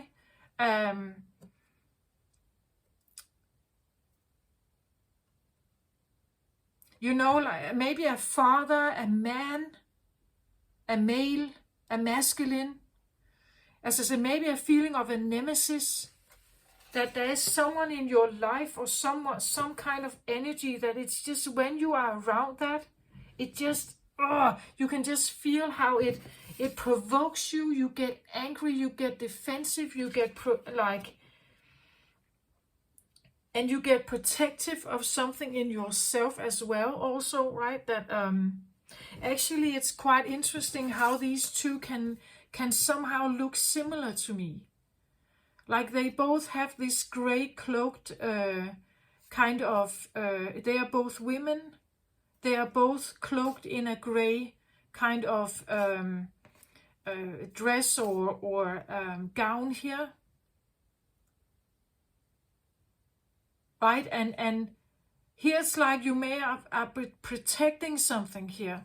But here it's almost like you're letting it out. You're saying, I'm letting you go now. I'm releasing you from maybe a sense of, well, being protective. It's usually because we don't think that they can do on their own, right? That a part of you or someone in your life here, you may have been, yeah, it comes across like protective or defensive, or, you know, like maybe you've been trying to mold this one. As I said, there could be many opinions here that try to, like, that have been projected upon her. And she's trying, you know, like to juggle them all. She's trying to maybe please everyone here. But here it's almost like, are you sure? You sure you want to let me out of the golden ring here? Like the similarities are striking to me, like the fire here. And this looks a little bit like a golden ring, right? That here you may have kept her in it. But here it's almost like, I'm creating the portal now for you to leave, right? Because this is obsolete, right? You're not supposed to stand in this.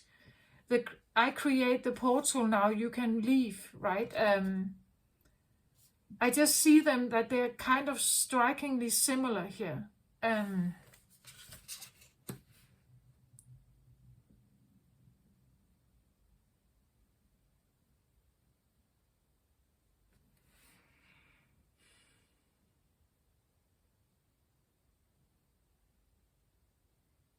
Actually, yeah, I get nemesis here. I get a feeling that, you know, like if someone like this turns up in your life, it's like a part of you may react to protect yourself here. It's almost like, you know, like you make a spell here around yourself, right? That you make this energy field of needing to protect yourself. That a part of you is protecting yourself here against this one. So you put fire here, right? They may put earth around them like a protective. Maybe they have earth around them as a protective shield. You have fire here, right? That it's like a nemesis feeling. And it makes you feel vulnerable here. In your heart space, I feel like. They have a way, it's almost like of penetrating. I feel like penetrating something, and it's like a part of you has this, that you could be afraid of them. But now it's like you're saying, I'm done with this. You get yourself out, right? You get yourself out now. I'm done being afraid. I'm done hiding. I'm done trying to like defend myself. I'm done with this. And I said something about what is the lighter life for you? What is the lighter or easier life for you? You're supposed to get out of here. When you get out here, I almost get the feeling it's like this could leave and take you straight towards this here, right? That there is something that, as long as you protect your energy here, or as long as you become defensive about something, it's actually hindering you, or it's, again, take it how it resonates, what the vulnerability is for you, right?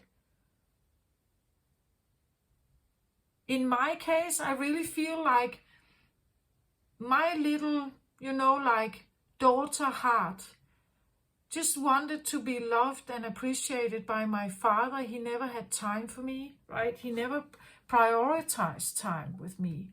I never felt that he actually was there for me, right? And it for a little girl, this is not good. Like that kind of relationship is now actually creating the, you would say, the like having that kind of relationship with my father can become dictating for how I try to have relationship with men in my life. And having an absent father in that way, emotionally, mentally, physically, and you know, like a father figure, a father character of safety and security, of a guidance in my life. a parental figure, a trustworthy parental figure that wanted to support me and make me, you know, like to guide me in life. I didn't have that. And it means that that now may have created, you know, like the way I would get involved with men that do the same, right? That they do the same, and unless we become aware of these patterns, we just repeat them again and again. And somehow I get the feeling there has been this, like a repetitive pattern. This cycle here definitely talks about coming to an end of something, going full cycle with something. But again, the timelessness has this feeling to me like an eternal kind of almost yin yang, or you know, like the feeling of a nemesis, that it's like it's always there. It's like something that keeps, you know, like poking at you or something, right?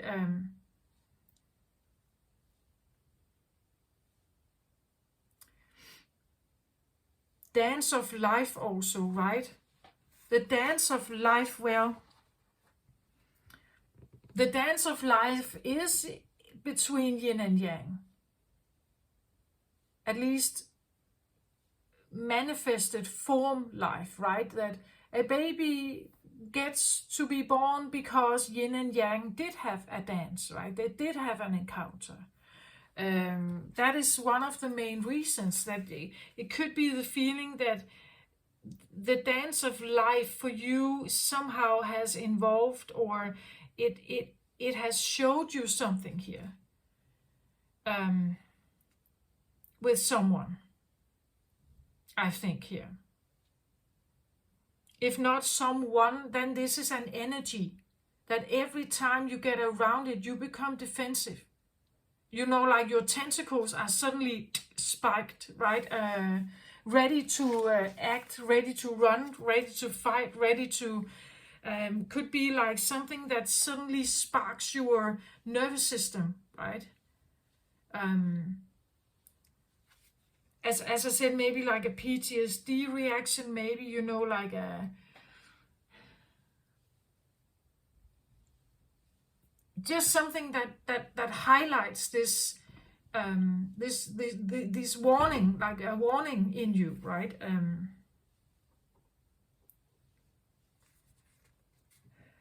Well, I'm going to read from the book For the Cycle of Eternal Joy. I'm not sure it's going to be exactly what I talked about, but let's see what else comes here. It says, the dove of spirit brings a blissful feeling of anticipation to the priestess of the dance. The pair faces outward in front of a portal that leads to the energetic realm. Well, maybe I should say, if you can't see it, that there are actually doves in this imagery, a bit over her head here, and on the side there are doves here. Maybe I should just mention that, right? So the dove of spirit brings a blissful feeling of anticipation to the priestess of the dance. And I feel like she's been dancing here for a long time. Like she has been in this heart space for a long time, looking out. Maybe she has wanted to get out. But you know, you can hold on to it as long as it somehow, you would say, fits you. As long as it somehow, as long as the egg for you hasn't hatched, as long as you are not ready to let them go, you know, then you may still hold on to them somehow in your heart space. She may have been looking out the window for a long time, wanting to get out. But you haven't allowed her, perhaps, right, to leave. You haven't been able to let go of someone here.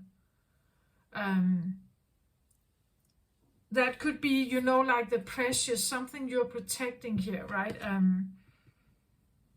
maybe a memory of someone, maybe, you know, like a dance with someone here, like an encounter, maybe you were in a relationship with this one once, but it burned and crashed, but somehow you are still holding on to the memory of her here. Like you're not ready to hatch it, right? You're not ready to let go of it yet. But it seems like maybe it's actually happening. The dove of spirit brings a blissful feeling of anticipation to the priestess of dance. The pair faces outward in front of the portal that leads to the energetic realm. This mystical vortex is a place of power, where intentions and vibrations reach from the long-distant past into the infinite future. The dove is a symbol of eternal spirit, a divine consciousness that moves freely through time and space. Your soul is of this same spiritual nature, and your energy spirals through time, engaged in the dance of repetition and rebirth. Yeah, I feel like this one is someone you have been in a dance with them like for eons, maybe. If you believe in past lives also. Like they have been, I get like the feeling of like maybe both a lover and a nemesis. You know, like it's that kind of edgy connection here.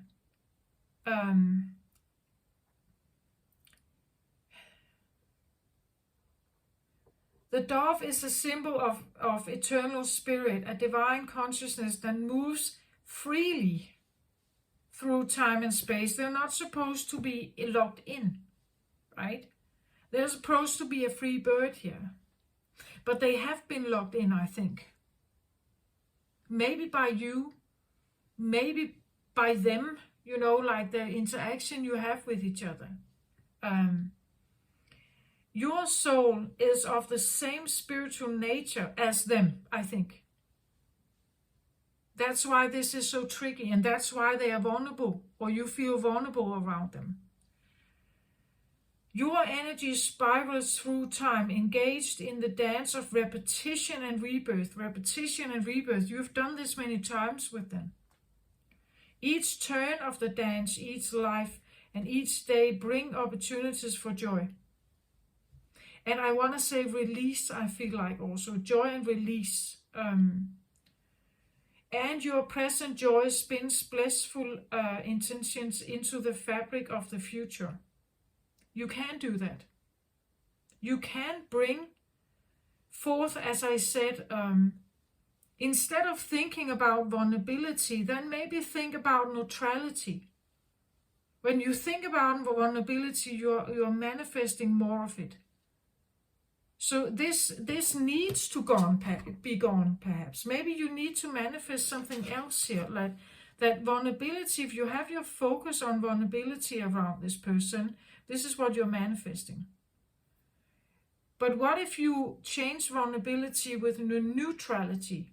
Then you could have a totally different experience. As I said with my father, when I released the hope, it's like all those old patterns of pleasing and like trying to honor him and seeing him in a certain light, looking up to him, wanting to follow in his advice, wanting to be the good daughter and all this stuff, it disappeared entirely.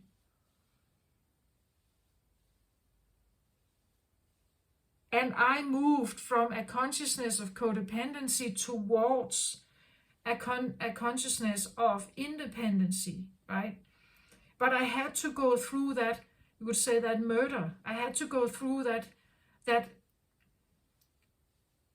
vortex, you could say, that I actually didn't want to do.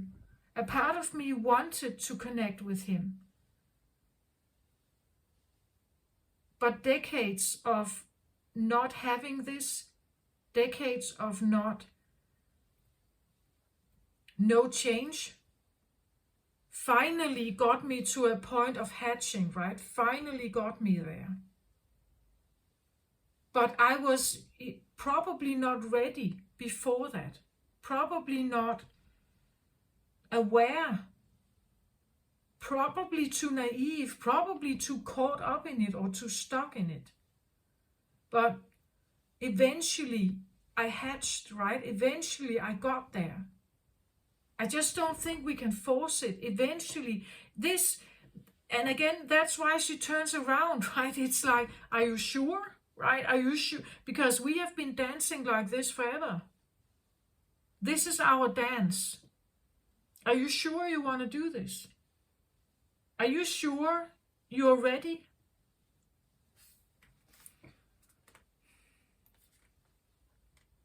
So every turn of the dance, each life and every day brings opportunities for joy or release. I felt like, I really feel like I must say and release, or release.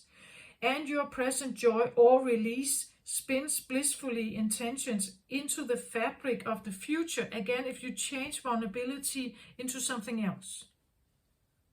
Joy, perhaps. Let's say you're changing vulnerability into joy. So when you think about this person, you have joyous thoughts. You applaud them. You realize this has been a worthy opponent.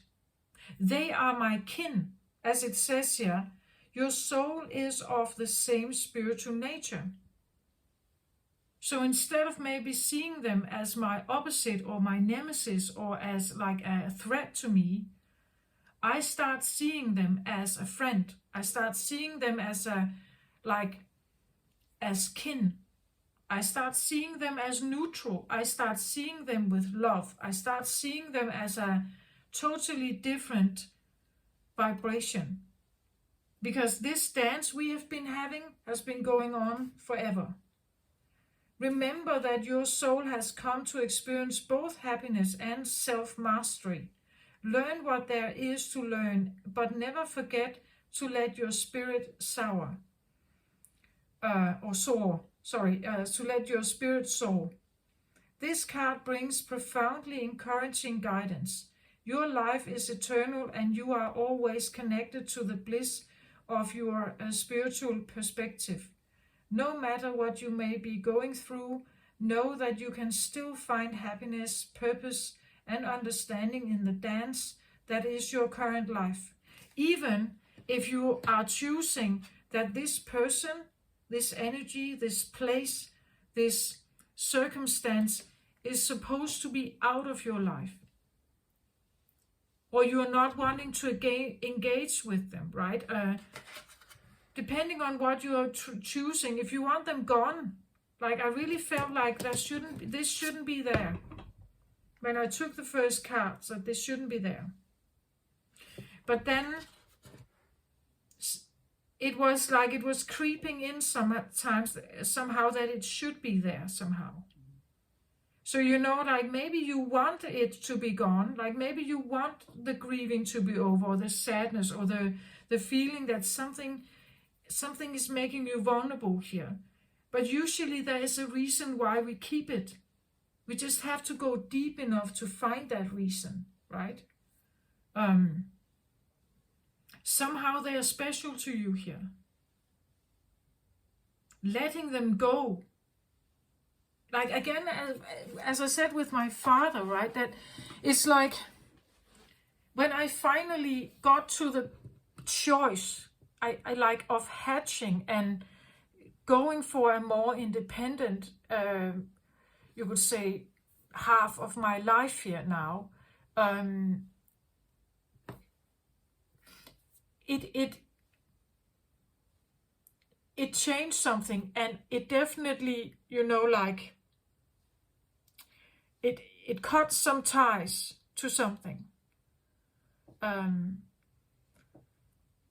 But I was seemingly ready for that hatching. And it's just like if this has been a dance that has been going on for many, many lifetimes, perhaps. It's like, because it has been going on like that, I believe that, like it almost becomes a compass then. Like you can't incarnate in a new life and somehow not become aware of them, you know? Like if this has been like this eternal, timeless dance of life, always with them, it's like you can't not, as I said, it's like you cannot know about it. And I believe that probably even if you incarnate in a new life, you would know about them. Like it's in your, it's embedded, it's in your bloodline, it's in you. It's like you can't have the yin without the yang. There is no yin if there is no yang. There is no yang if there is no yin.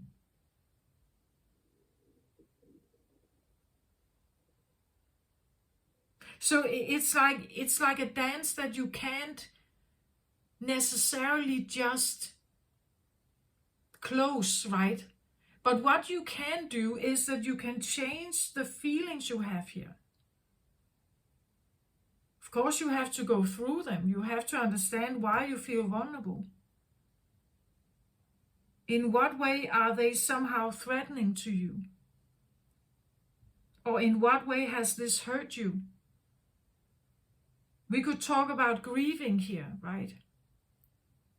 When we get ready to let someone out of our heart again, meaning that we are no longer grieving them, we are no longer procrastinating about them, we are no longer waiting for them, we are no longer, they are not this ghost in our heart that keeps, like wanting to be fed, wanting to have some of our energy and attention. When we're saying goodbye to this, it means that it's goodbye.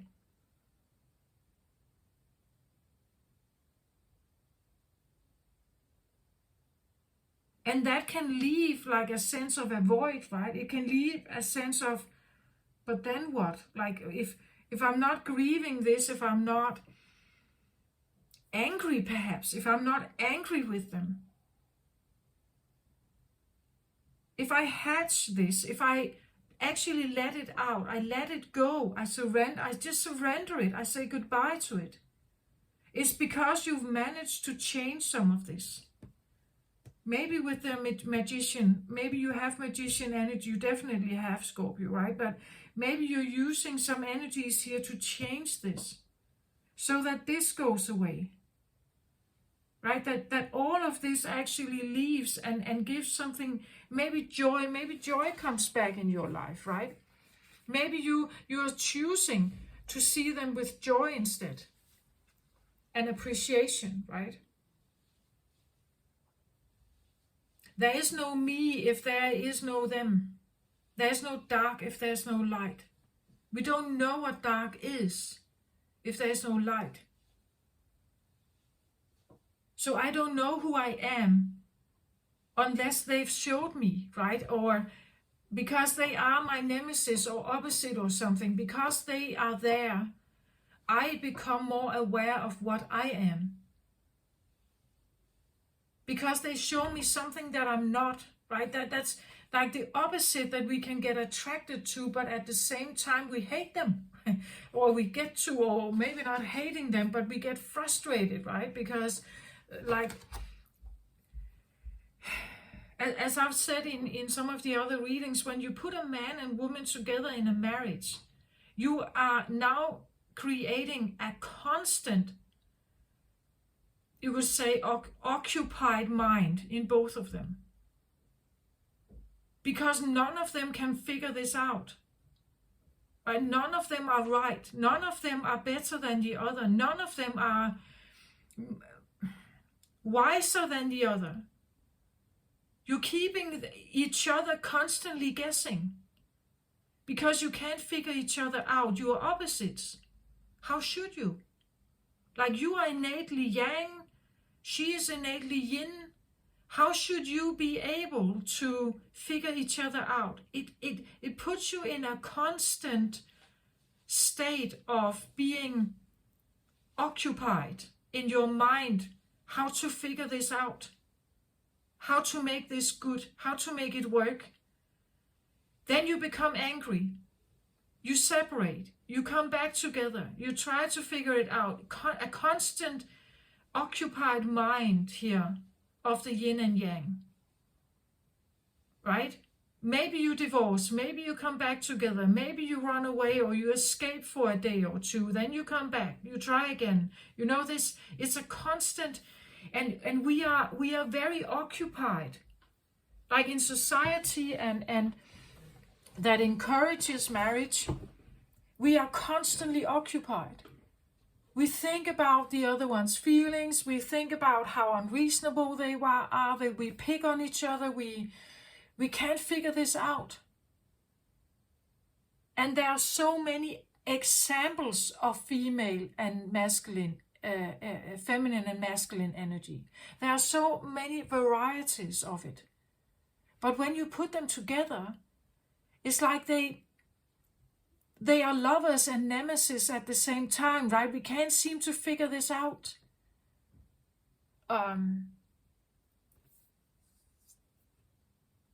No matter how loving you are or caring and compassionate you are, well, maybe there are a few couples out there that actually somehow have figured out how to make this work in a good way for both of them. But otherwise, and that would be a symbiotic connection then, right? It would be harmonious. But there are many toxic connections, there are many parasitic connections also, and in that case we're in this constant worrying.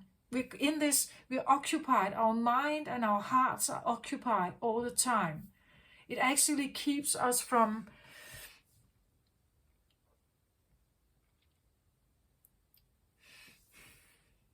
I feel like it's keeping us from our real purpose in life. It keeps us also from a realization of self, a realization of who you are, what is right for you, what fits you, right? And the same for the other one. Because we are in society, we are put together. We get drawn to each other like magnets, but usually many can't really stay together. Then we, at some point, when the romance is over, when the crush feeling is over, and we get back to business and everyday life, the more day-to-day practical life, then it becomes a problem, right? Then it gets on our nerves here.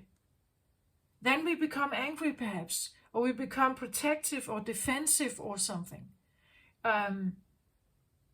We may still want it to work out. It's just the crush feeling, when everything was rosy, it doesn't come back. It's like the things you now know about this person, you can't not know it, right? Like when you meet them in the first place, you don't know what you know at this stage,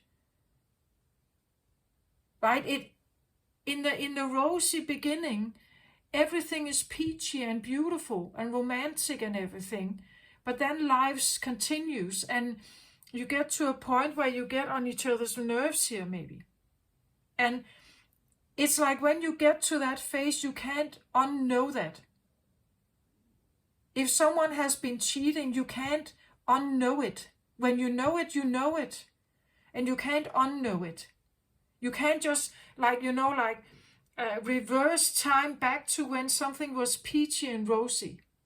Sometimes I think people would like that. Like they could just, why can't we just rewind time back when everything was good and beautiful and blissful and joyous and everything? But it just doesn't work like that. But it feels a little bit like a driver in you is becoming ready here to say, yes, I think you should leave, right? I think you should leave out of my heart. I create this portal now for you, and I think you should leave. Once I couldn't see, I couldn't see my life without somehow have you in my heart. But now I'm actually I'm asking you to leave, or they are asking you to release them, right? They're asking you to let you go. Let's say this is, this could be a child, right? That grows up, and when they grow up, you may, be protective of them, right? You may want to protect them. Let's say this is a daughter here, as I just talked about me being a daughter, but let's say this is a daughter that is now, maybe she's 15 or something. You may still be protective of her here, right? But eventually she hatches, right? Eventually she moves out. Eventually she's moving out of home. Eventually she is, I don't know, maybe leaving, you may feel a change in your heart space, that they are ready now to, like, if they, let's say they are married to someone else, now they become the man in her life, right? And you can somehow know that something is now changing or leaving somehow for me here. It feels more like leaving or releasing something here.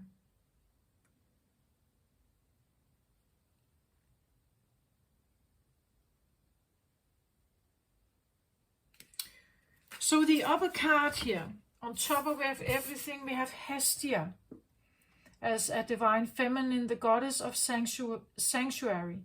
No matter where I am home. The most sacred sanctuary is found within me.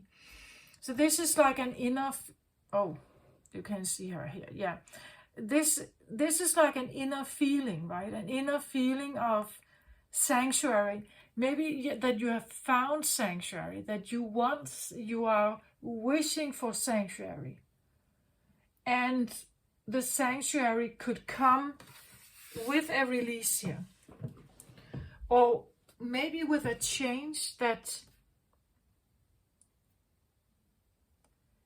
the ability to open the portal and let her out here, it comes when there is no vulnerability here, when this becomes neutrality, or it becomes, appreciation. Maybe I appreciate the dance that we have had.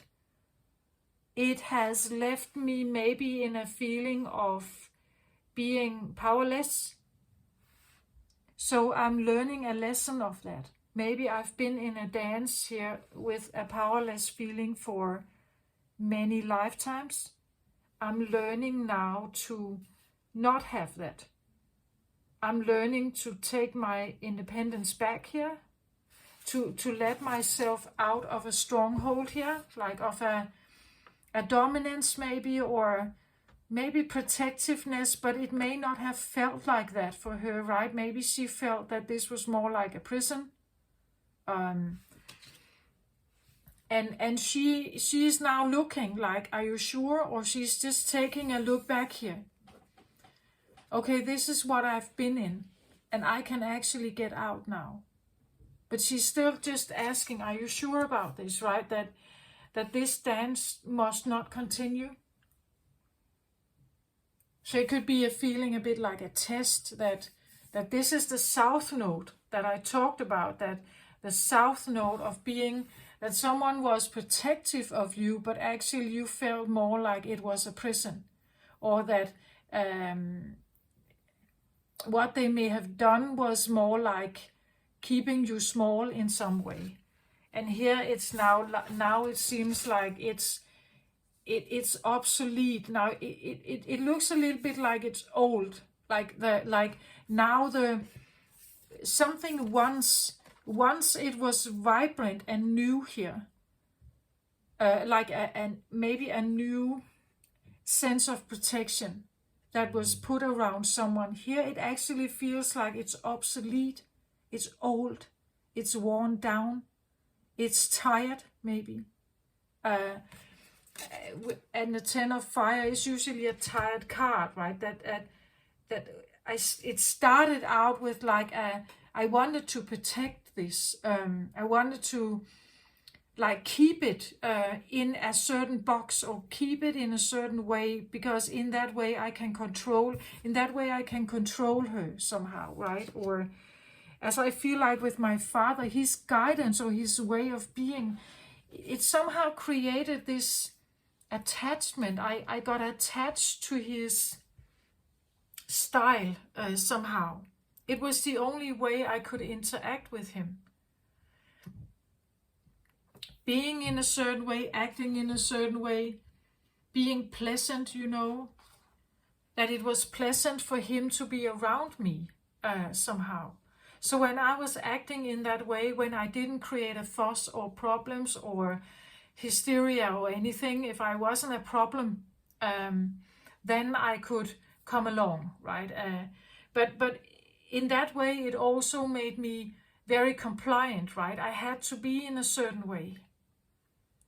So you see, if you resonate with that somehow, that's a part of you had to be under lock, that this is like the Pandora's box that is at the bottom of the sea, that can't be opened, right? Because she represents something here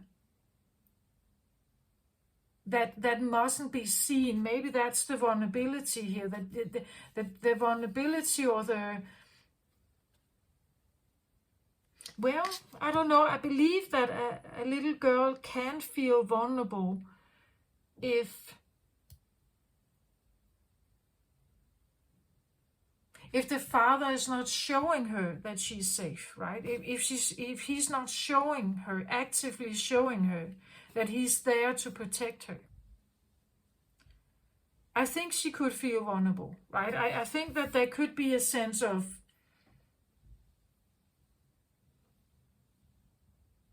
needing to protect yourself, or needing to, because someone else didn't, right? But here it looks old. It's almost like, the grass is growing in on it. It's like this has become obsolete now. Someone is old enough or hatching. It's ripe. It's ready. It's over time. It's due that this is now being released here. This dance has been going on for way too long. Maybe not lifetimes, but maybe you have been holding on to a person for, someone who's not in your life, right? It's an old story. It's done. It's over. The way they made you feel vulnerable here, it's like they're not supposed to have this power over you, right? Not anymore. If they are not in your life, if they are out of sight, and eventually if it's a child that you have been protecting here, that is now adult and moving out, well, it is time to change that, right? It is time to face that vulnerability, or face those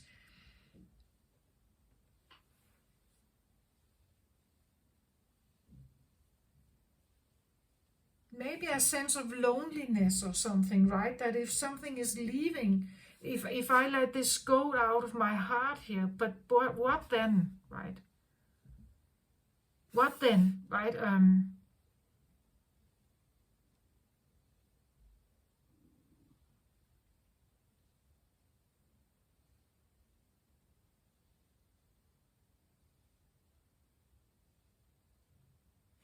Now it is almost like this dance that I feel like is happening or has been going on back and forth, this understanding that is, I feel it's growing in you, right? It's growing in you that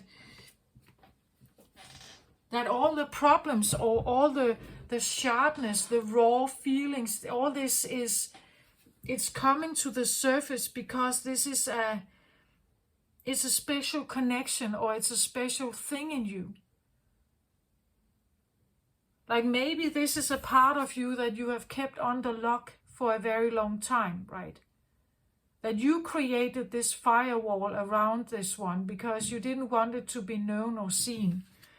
And letting it out, let it be seen, let it be shown here, feels vulnerable.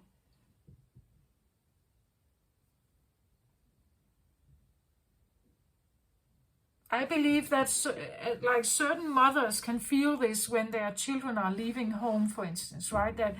But because the heart is so connected with the children, and now they're leaving, right? This feeling that of course they should embrace the life. They should embrace their young life. They're going on to college or something, or whatever they are doing. They are moving out from home. But somehow it feels maybe like a sense of abandonment, right? That a part of you wants them to stay, right? Though you know that it's time, though you know they are ready, or you hope they are ready, right? And they're just standing in the doorway looking back at you, right?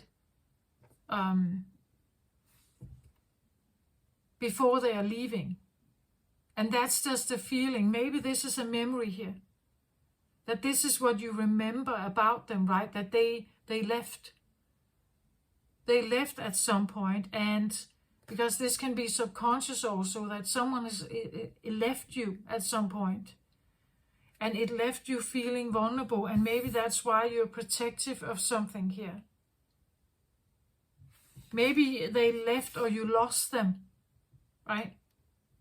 It's like they're looking back at you, like a memory that looks back at you, trying to like remind you of a certain circumstance where someone was leaving here.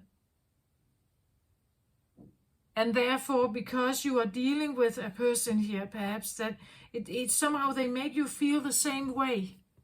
They have a way of making you feel the same way as this memory here. But the memory or the driver here actually wants to release this. Like we are constantly doing this. Like we repeat patterns to become more and more aware of them, to actually figure it out, to remember, to realize, why am I repeating this, right? What can I find in this story? Why am I protective here? Why do I want something to stay? Or why do I want something to be, like, why do I put so much energy in this? Why is there so much burden here around a certain person, right? Why is there so much burden here? Well, it's because maybe you feel responsible. Maybe you feel it's your duty. Maybe they have left at some point, and you don't want it to happen again, right? Maybe something was lost here, and therefore you are protecting of it now.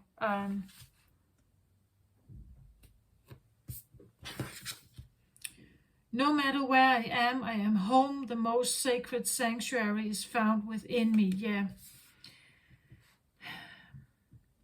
It's something about that your higher self, or in your awareness, you may know that you may have come to the conclusion that no outside influence will ever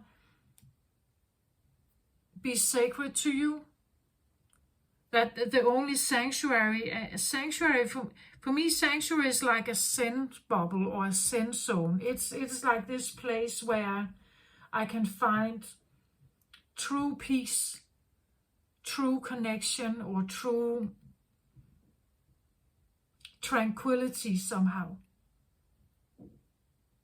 The sanctuary is sacred. It's a place where, or as a mind state, or maybe a meditative, it is in the mind position here, maybe a meditative place where I choose to go there. Like, as I said, a scent bubble or a scent zone, or, and in that place, I have created, or I am molding what is sacred to me. And when I go there in my mind space, or if I meditate here, this is where I'm home, right? And nothing can hurt me here. Nothing can hurt me when I go to this place, when I sit in this meditation, or when I surround myself with my crystals or something. There are crystals here in the imagery. You know, like it could be that maybe you are creating like a protective crystal grid or something in your you could say in your apartment or something, and when you sit here, you know that in this place nothing can touch me. In this place, maybe with the Divine Feminine here, it is the Divine Feminine card. Maybe there's something about feminine energy. She is feminine here, and this is feminine, and I feel like these two, there's something about it here. It could be that you're realizing that, as I said, with the when we are trying to touch towards someone else, as long as we haven't touched yet, gotten, you know, like as long as we are still just, you know, like writing to each other online on some kind of dating app, but we haven't really met yet. As soon as I touch here, it changes something. As soon as we look in each other's eyes, really, like not on a screen, but you sit in front of each other. As soon as your energy field starts touching each other, then the dance starts. As soon as your energy fields meet, right? But you haven't touched yet, right? You haven't hold hands, you haven't kissed, you haven't done anything. But as soon as you do that, something changes. And you are it's not only in your dream, like when everything is still on the dream state, you have some kind of control of your own vulnerability and how much of your heart you have involved here. But as soon as you merge with that, the energy fields touch each other, the dance starts here. Now you are suddenly intertwined with each other.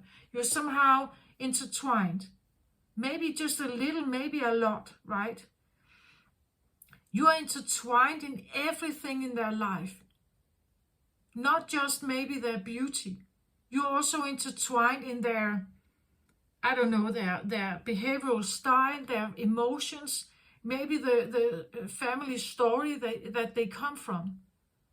Now you are intertwined with not just them as a person, but actually everything else around them.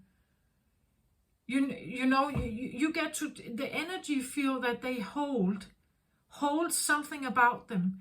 If they can look, you know, like pretty on a photo on a dating app, but when you touch their energy field, you may suddenly realize that they are actually very hurt. They are very maybe broken. Maybe they are still clinging to an ex. Maybe there's, you know, things like that. But you don't know it not until you get in touch with, not until the energy fields are somehow touching, or they are in a certain distance from each other, or in a close perimeter of each other. Then it's like you are in, like your tentacles. It's like they are here, right? They are near. They are here, and this vulnerability gets sparked. That's the dance that I feel you have here, right? That is like the recognition of something, of this nemesis, or this, I have to be careful here, right? I have to be aware and very alert in this position, because I'm standing in front of my nemesis here.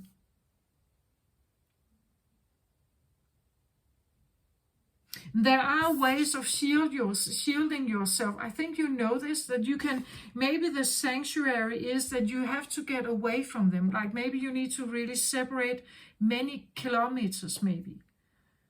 Like maybe you have found a way, as I said, like a crystal grid or something. You put it around your bed, right? And when you sleep, it's like you are in a sanctuary where this cannot reach you.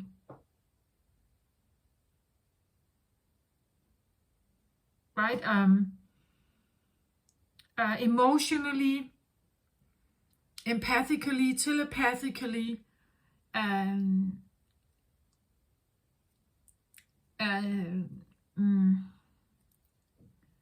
you know, something like that your tentacles somehow needs to feel that they can relax, right? That this is not sparked. The lighter life somehow for you, Scorpio, I feel like has to do with this. And how your tentacles, like this, like it's almost like you can sense them somehow. You can sense that something is around you, that it's your tentacles here, your scorpionic deep water tentacles that can navigate in darkness. Right? They get, it's like they get like sparked out like that when something is around you here. But I get the feeling that instead of engaging with it, you should probably see if you can get it out of your life, separate from it, let it go here. And I know this is a lot to ask, if this is like if this has been a dance of eons, if this is like,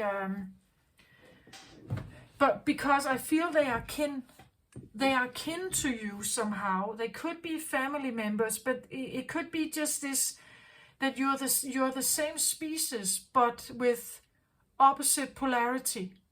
I don't know how to say that. Again, we are humans, but we are yin or yang, or we are feminine and masculine. It doesn't mean that because we are humans that we go along together well. Because we are a species of humans, it doesn't mean that because you put them together, the yin and yang together, that it works out fine, right? Sometimes it's another part. Maybe you need another. It's another partner. It could be the feeling you're dealing with a twin flame here, right? That you're dealing with a twin flame, this eternal dance of something, but they will always spark the vulnerability in you.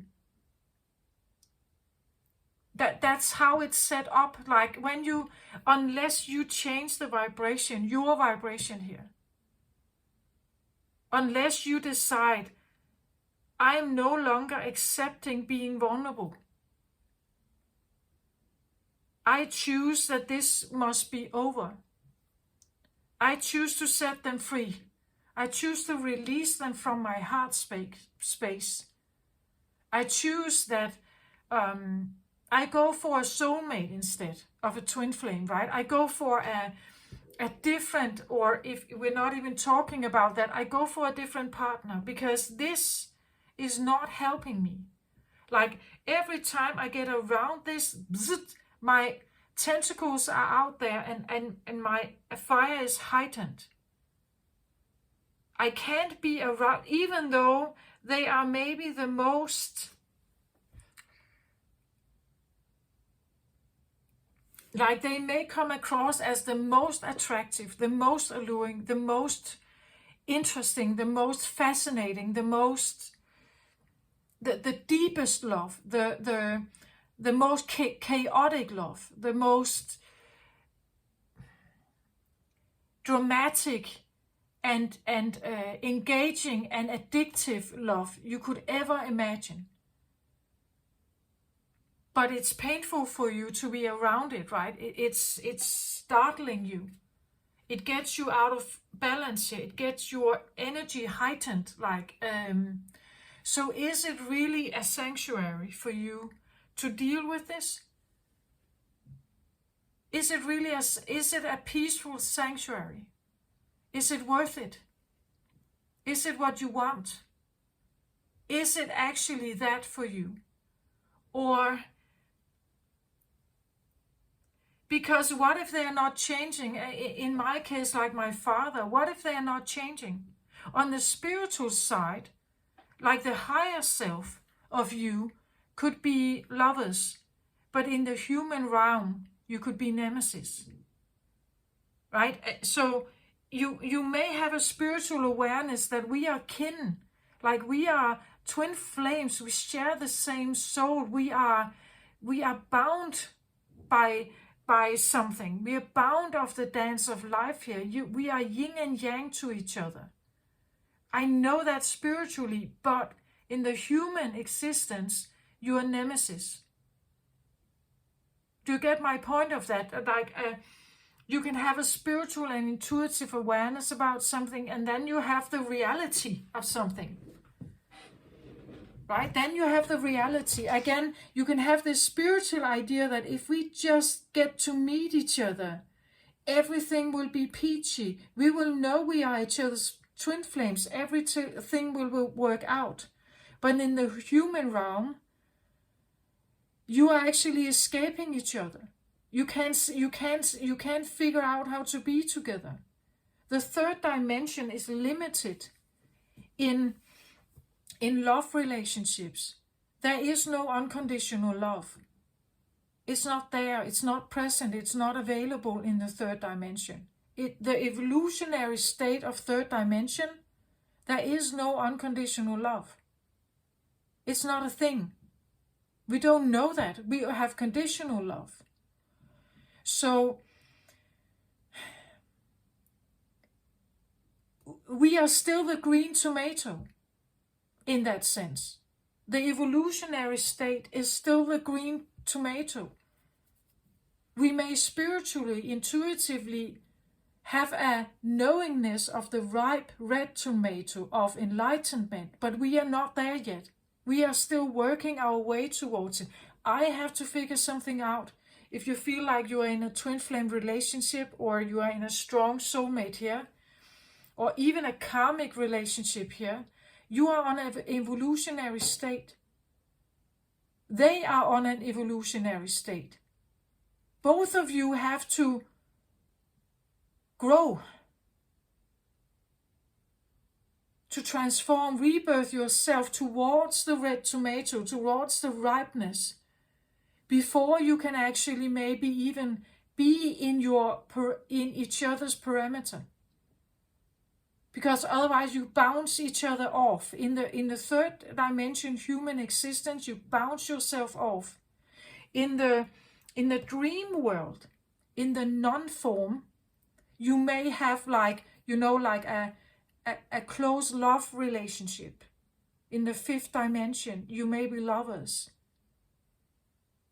Unconditionally, right? In the third dimensional human realm, you are green tomatoes, you bounce each other off, you're nemesis to each other. It may feel like that, right? And there's a lot of vulnerability and fear here on your side, it seems like. This dance here, well, for twin flame relationships, this is like an internal dance of growth. And both of them, you can't grow for the other necessarily. You can start a growth cycle. They may feel something. Like they may feel that you're leaving, that you are ascending. They may feel like you are leaving the scene here. Maybe you feel someone is leaving the scene. And it makes you feel vulnerable. It makes you feel like you are being abandoned. You know, like if you are in a twin flame relationship, this could be a thing. That when they are ascending, when they are growing, leaving one evolutionary state, becoming a new green tomato, and the next step, the other one who is still in the third dimension can feel it. They may feel like they get abandoned, that someone is leaving, something is leaving here, and it makes you feel vulnerable, like you're being left behind somehow. And it makes you grow then, typically, because you don't want to feel left behind. You want to follow along. Like you are, again, you are kin. You are one. You are one. So one cannot leave, right? Then the other wants to follow. That's just how it is. And that's why I say that in the fifth dimension, in your mind space, maybe in your dreams or in meditation, you are in sanctuary with them. They are your sanctuary. They are your safe place. They are your safe haven. You are in sanctuary, like, as I said, like this with them. In your mind, like in meditation, in fifth dimension, you know that that's what your intuition tells you, that they are your sanctuary. You are at home with them, but in the real world, it may feel like this is your nemesis. In your human existence, this is like a bouncing, that you are kind of constantly bouncing off each other.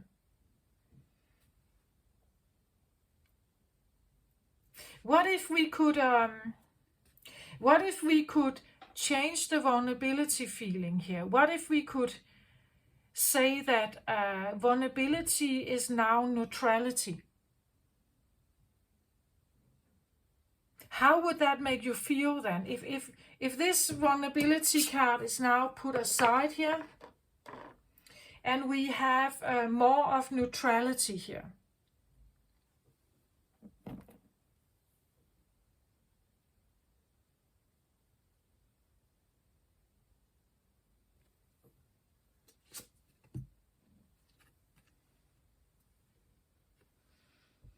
So now we have, like the fire here on each side, but now we have put them in the middle.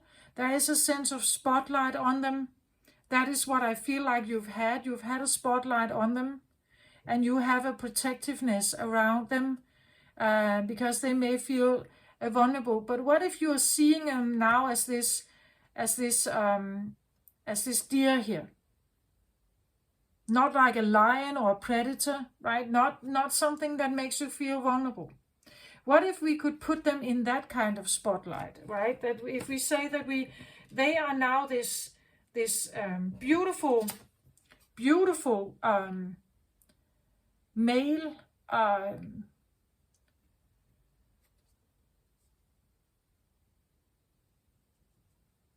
I want to say deer, but that's probably not the right word. But like this kind of animal, not a lion, not a predator energy here, that makes you feel vulnerable. And again, it's in between, so you have somehow put them in neutrality here, like they're in a spot where you can just watch them. They're not attacking you. You can watch them from afar here.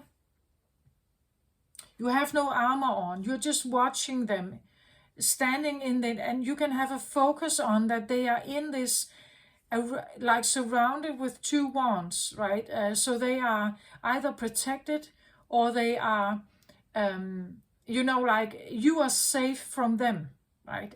That the wands are protecting you from them, right? So we put them in that field instead.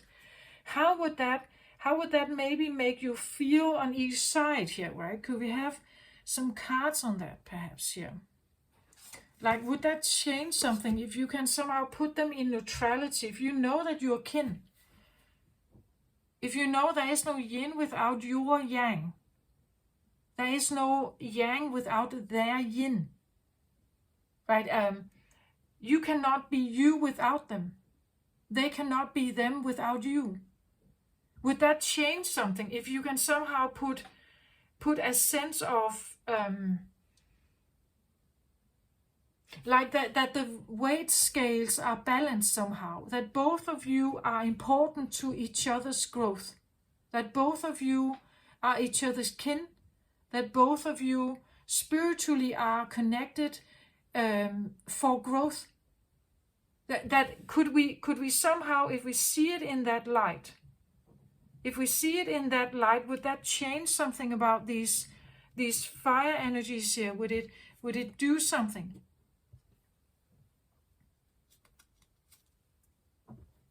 So I get deceit here. So deceit can be a card that just says, but that is not real. Like, that would feel dishonest. That would not feel like, how can I do that if they have deceived me, right? How can I do that if I'm dealing with a cheater, with someone who has hurt me? It would be deceitful of me to try to do that, to see them like that. Like to see them in a more positive way when they are a traitor, when they are again, nemesis is like an enemy, right? They can hurt me, like a dark warlock, right? They can hurt me. How can I ever see them in a positive light? Well, I would say that is difficult. It's difficult. You see him also standing here in red color, root chakra. Like if they are rooted in deceit, in negativity, in bad or broken, like if their brokenness leads to deceit, how can I ever change my views about them? How is that possible? Well, I'm saying that what you have done up till now, if it hasn't helped you, maybe you should try something else. That if what you have done up till now leaves you with a feeling of vulnerability here, it's not giving you strength. It's not giving you the feeling of being strong and independent and have the ability to stand on your own 2 feet. It actually leaves you vulnerable and maybe powerless. So maybe I'm just saying that in this way you are changing the dynamic. Here you are powerless, maybe submissive here, maybe you are without power here. To get this balanced out, you need some power back. So how do you start that? That you started by choosing to not look at them as a monster, perhaps. This could be, like the deceiving devil. So this is where we see them as a monster. But if you want to attract anything else in your life but that kind of feeling, you have to change something about the dynamic, because they are maybe not doing anything. You start the process then by changing them. Maybe you need to see them in a different light. Just neutral, maybe. Choosing neutral as a beginning. That they are nobody. Like you don't, that the identity that they have is not anything that bothers you. It's a lot to ask, I know, for a deep feeling heart. Maybe a heart that, as I said here, these fire energies, they can be hateful, right? Maybe you literally want to hurt them here, right? They have deceived you, they are deceitful, they have deceived you, cheated on you, lied to you, stole from you. Maybe they were a traitor.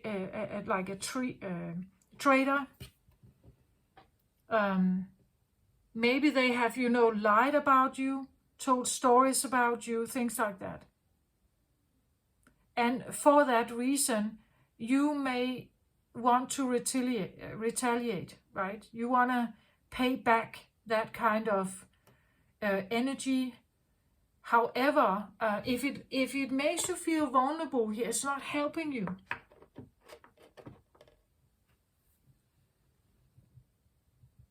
What helps you would be that you start building on your own power. And the only way you can do that is by getting them out of your system, so that they don't have an impact. As long as they somehow have an impact, it's because you have allowed it to. For some maybe rigid reason, there is a reason why they're still there.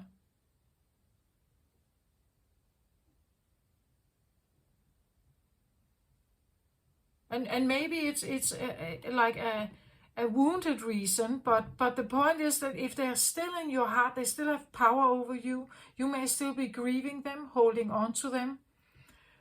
Maybe you love them dearly. And as I said, the egg hatches when it's ready. Maybe you need to cry.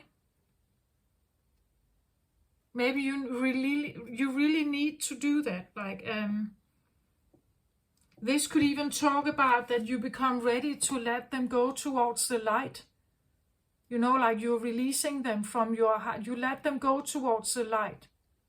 You allow them to go, right? That you are not the one holding on to them.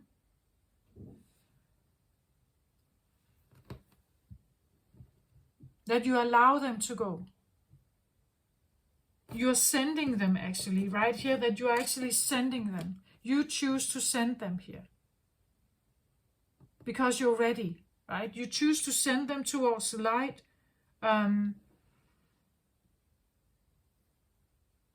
You may, you know, like if this is not a deceased loved one or something like that, that you choose to see them beautifully.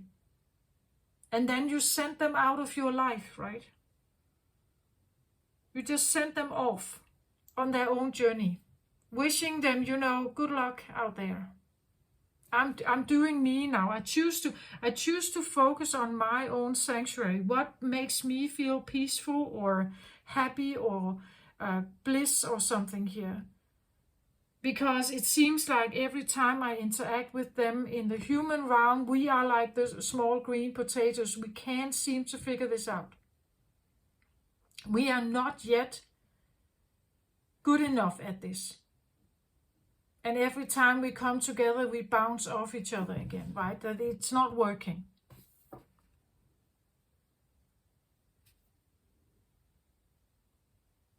But at the same time, maybe knowing we are kin, so how can I want to harm them, right? How can I want to... And I've gone through some of this, believing at some point I may have met a kind of like a twin flame energy or something like that. I wasn't quite sure. I went through all kinds of emotions. Like in the beginning, I felt they were invading my life totally, my space totally. I wanted to cut all ties with them, all kinds of connection, energetic kind of energies with them.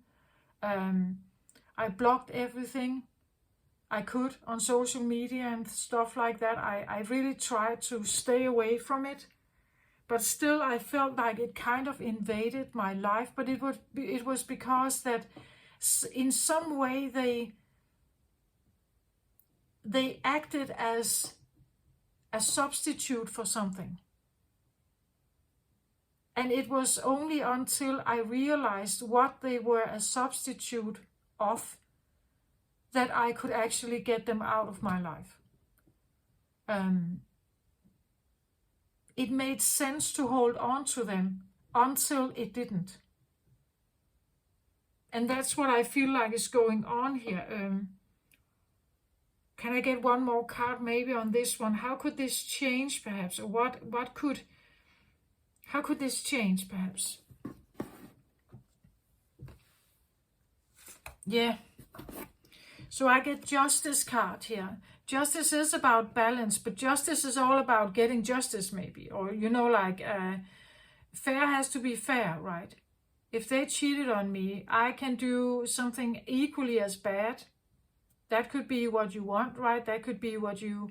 The justice can also be like a judge, right? That I am entitled to judge someone. Entitled to judge someone, or someone has judged you.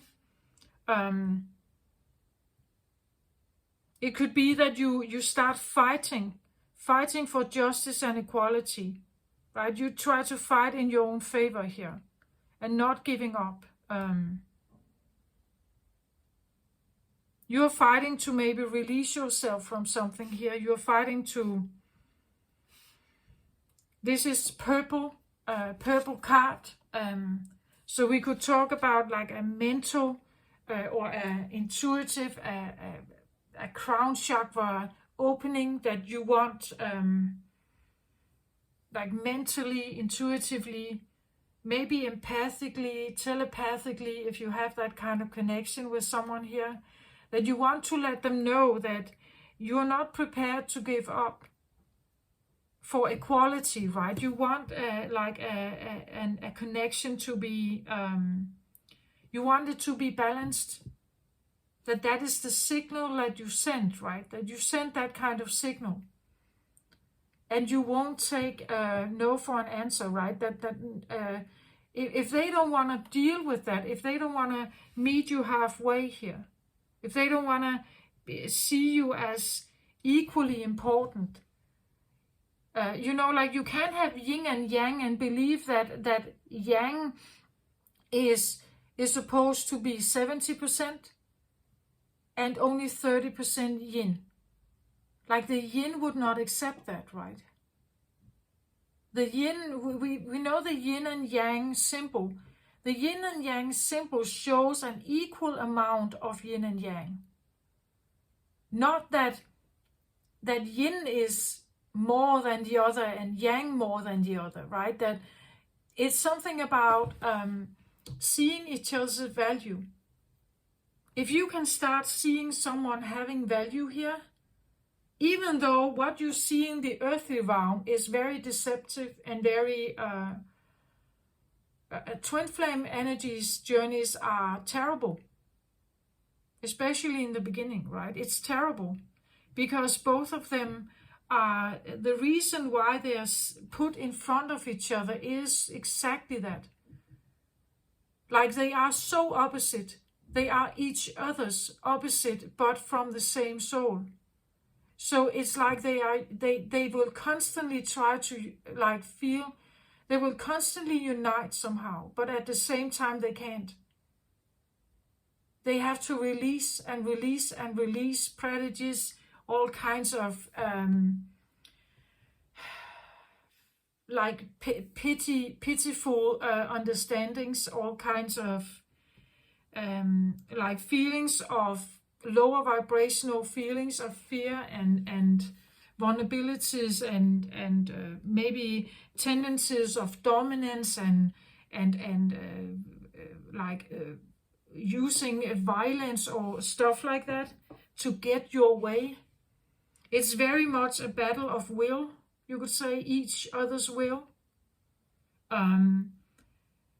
So justice has to be part of your, first of all, seeing the other one as your equal. You could see them as your equal opponent, or you could see them as your equal kin. But they are equal to you. Your energy is the way you could say fight each other, the way you constantly bounce into each other is equally as powerful, equally as important, but you may not see it, right? You may think of them as an idiot, or, you know, or as a bitch or something. You may see them as narcissistic or toxic or broken or something like that. But I think they are kin here. Like I think that they are on the spiritual side. You are kin. In the human realm, it doesn't feel like that. It feels like a nemesis. It feels like an opponent, like this what is it like? You know, like in some of those superhero movies, like there's always a nemesis. Like Superman has a nemesis, right? And Batman probably has one. And there's always this opponent that is deadly to them. Like they are deadly to each other. And it's like they're always there somehow. Every story somehow has this nemesis involved somehow. That is what I feel like here, and that's why they make you feel vulnerable here.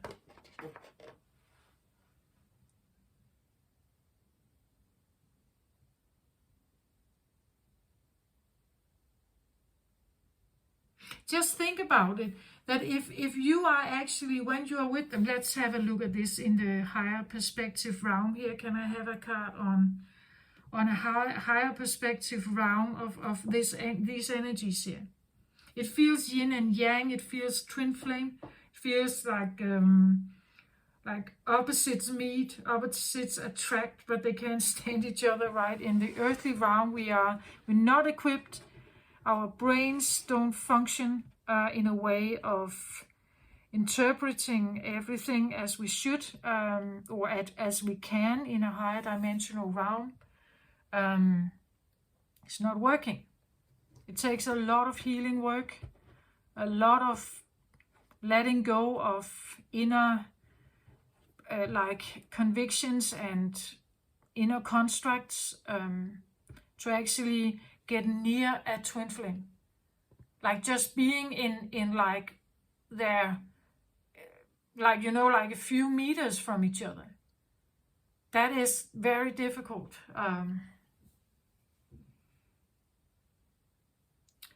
Okay, let's have a card on this one. So in a higher dimensional realm of twin flame energy, or in a higher dimensional realm, how are these energies working out? Yeah, you see here what I get here now. And right under it, well, I have healing the heart here.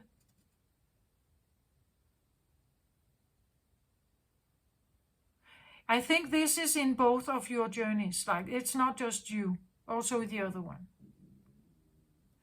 It says power of self-love.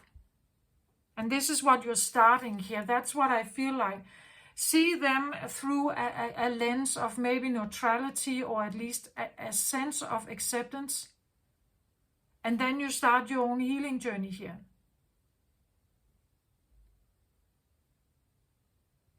So a healing the heart here.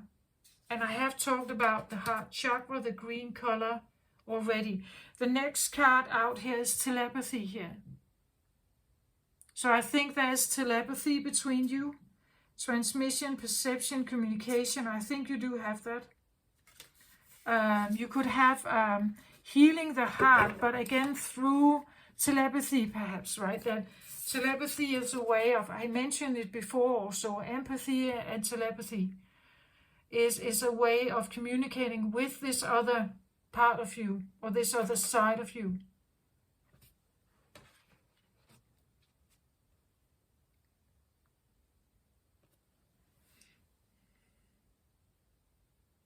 Maybe you have telepathy with something here.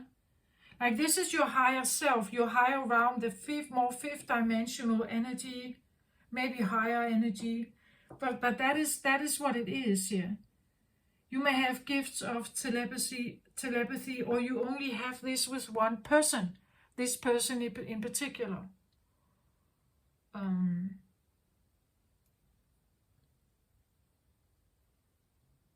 And what this is a lesson of is self-love, right? It's all a lesson of self-love. This is the lighter life for you.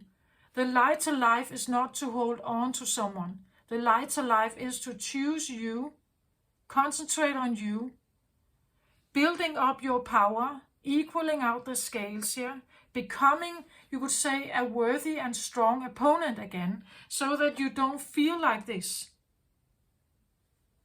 Or we can, well, opponent is maybe not, but adversary, you know, like you stand as opponents to each other, or like in duality, you are each other's opposite, but become a strong one, then become a strong, a strengthened adversary to this other energy. Because I don't think, that's another thing here, that I don't think that they deep down, they may not embrace it yet. Like they could be in dominance and they could be in power thoughts in the third dimension. But here, they don't want to hurt you, right? They love you. Like here, they don't want to hurt you. Like the vulnerability up here in the fifth dimension, there is only love energy. There is no dominance or submission. There is no 50 Shades of Grey. There's nothing like that going on. There's no manipulation, no deceit. There is nothing like that. Up here in the fifth dimension, you are like intertwined energies. This is why this is so difficult. Because the telepathy is mind-blowing, probably. It's beautiful. But at the same time, in the earthly realm, that's not what you see. In the earthly realm, it feels like a scam. Or you don't understand it, right? Because they don't behave like that in the earthly realm. They may run away from you. You may run away from them.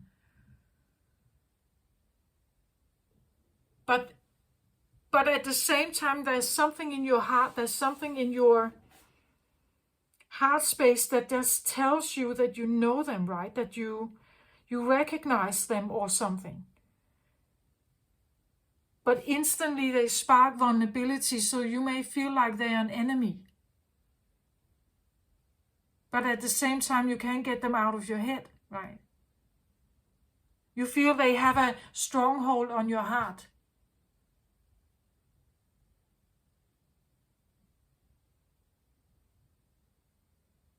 It's about getting as much distance to them as possible. And then you work on yourself here. You work on building this inner strength that is innately you, either yang or yin. If it's yin energy, then it's a love energy. It's a peace energy. Like when you can stand in that peace energy, right?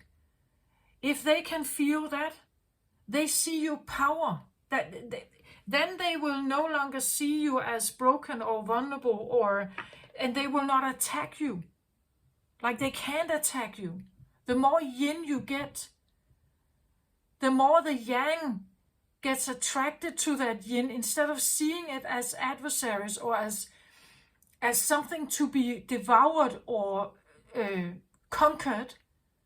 Like the competitiveness gets equaled out. Suddenly they can't compete. They can't conquer you, because the peace light is going to challenge, you could say, their strength. Whether the power they have is actually true power. And when we have the deceit card here, no, it's not true power. It's manipulation. It's gaslighting. It's maybe narcissism. It's something like that. Narcissistic behavior or something. Power dynamics, things like that. Games or something like that. Playing games with you.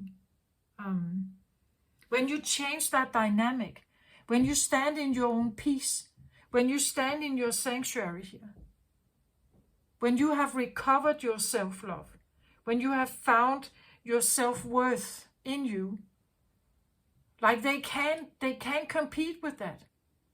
Like the games do not work anymore, their lies or their betrayals doesn't work anymore. The telepathy also gets disrupted because you will pick it up. Like you will pick up if they're lying to you. So you will walk away, right? But the hardest thing is to walk away. The hardest thing is to say no.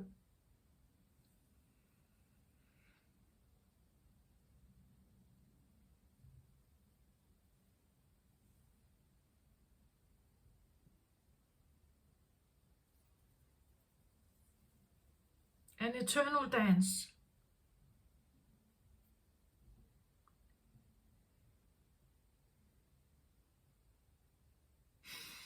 Actually, I want to look at the bottom of the deck for this eternal dance here. Let's see what it says. Tenderness, true love and compassion. Yeah. Tenderness, true love and compassion here. They are your true love, but it's just, oh, it's difficult, right? You know it's true love. You know it's unconditional. It's just in this round we can't have it. Like it's not there. The third dimension only allows for a certain human evolutionary state. It also means that only your heart is in an evolutionary state. Your mind is in an evolutionary state. It doesn't allow for more. But when you evolve, when you try to ascend, when you awaken, when you take steps towards healing and self-care and self-love, you're changing your vibrational imprint. You vibe differently. And they pick it up. If this is a twin flame, they will pick this up. That your vibe is changing. They will feel the disalignment. They will feel the imbalance, that something is happening. And they may not like it, right? They may not like it because it's challenging them to follow. But you can't control whether they are following or not. You can just do you. You can just do your work.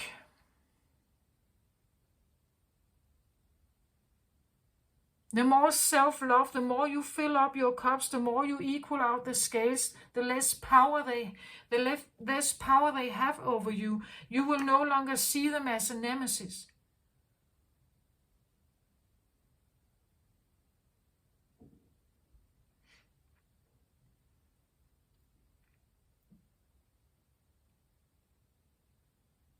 Deep, deep down here, there is a lot of love between you.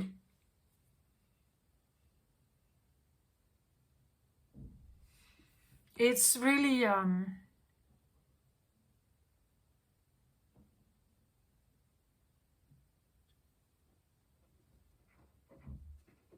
but it may not be like that in the earthly realm, right? It's difficult. Twin flame journeys are extremely difficult to handle. But I believe that if you incarnate as a twin flame, you are only given this task because you can. Like this is advanced healing work done on Earth in the small green potato environment. This is very difficult to be done. This is not for everyone. I get the feeling that like twin flame journeys are for more, like I would say, advanced souls. They are advanced souls, but when they incarnate, they are like everyone else. They have to remember something. They have to remember something that is beyond. And the only way they can remember is to get shocked, startled by something. So meeting a twin flame would shake something up. It will loosen something in them that starts you to remember. You will start remembering.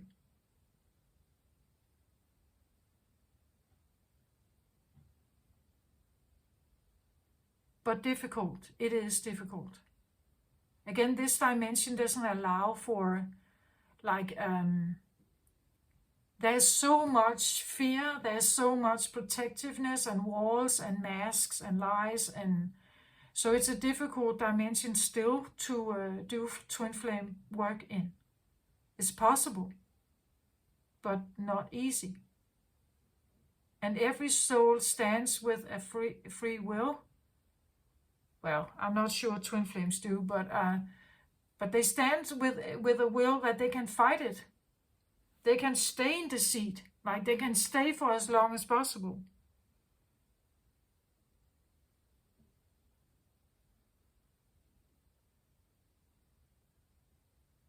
We can't control what this other person does. As I say, when you touch them in the meditation, in your intuition, in your higher self-awareness, you may know that you are lovers, right? Or you are kin. That you have true love and compassion for each other here. You may know that.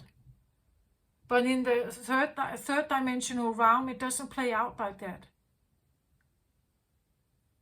You can only do your work on you.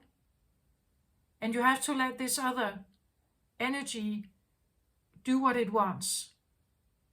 Maybe you will figure out how to find each other again later on in life. Maybe you will never meet again. Maybe it will never, ever become, like compatible.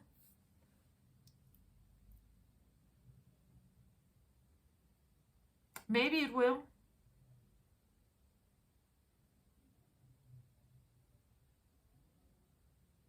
But it's frustrating to know this and then experience this, of course.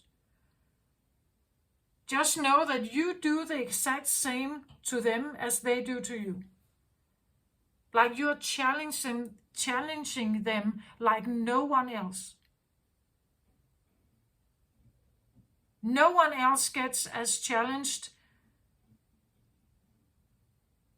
No one else can challenge them as much as you can. You feel vulnerable, they may feel threatened.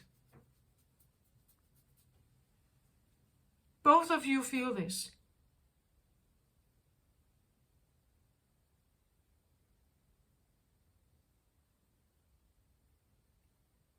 Yeah, this is what I have, Scorpio. I know that it's probably not for everyone, right? But you have you feel very strongly and very deeply, and it's very raw and very authentic. And you're fighting for that. You're fighting for that true love, for that unconditional love. It's just very, very difficult in this dimension. So I feel like, do you here, like become the vibration that you wanna attract. Like if you wanna attract him or her into your life, become that vibration yourself. Become the vibration of equality. Become the vibration of, you would say, peace. Become the vibration of openness and trust. Become that vibration. Then you become, you could say, a match to it.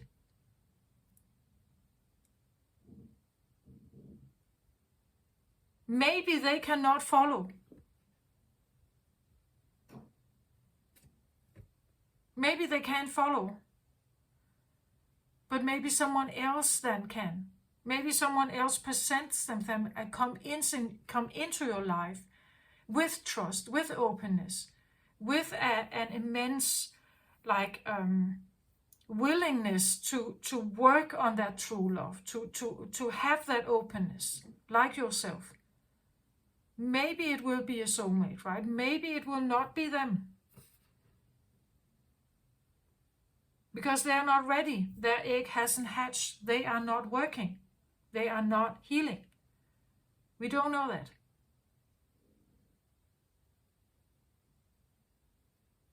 Maybe they are too scared, right? Maybe they will never do the work. Not in this lifetime, maybe, right?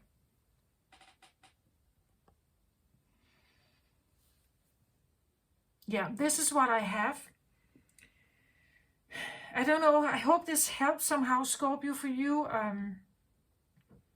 Or that maybe it clarified something, or you're dealing with some very tough emotions and you don't know what this is. Then I hope this helped, or it somehow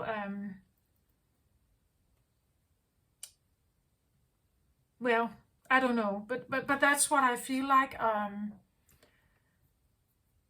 It's tough to walk away from something, or tough to release something that felt like really true love, really intense, and really dear, like a dear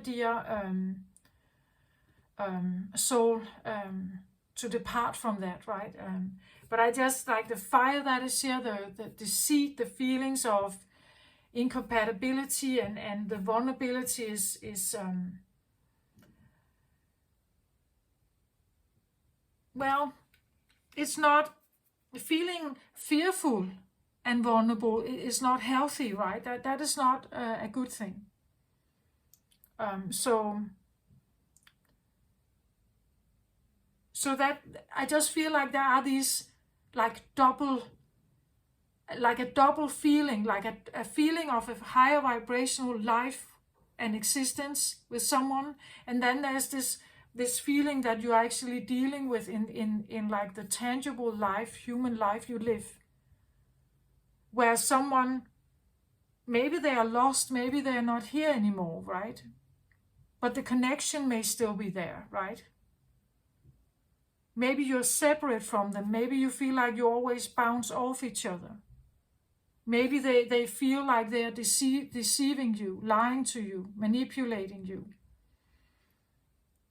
So it's a confusing thing to have these double experiences. But this is what I have. I hope this helps somehow, Scorpio. Take care of yourself out there. As always, I send you love and light. Bye-bye.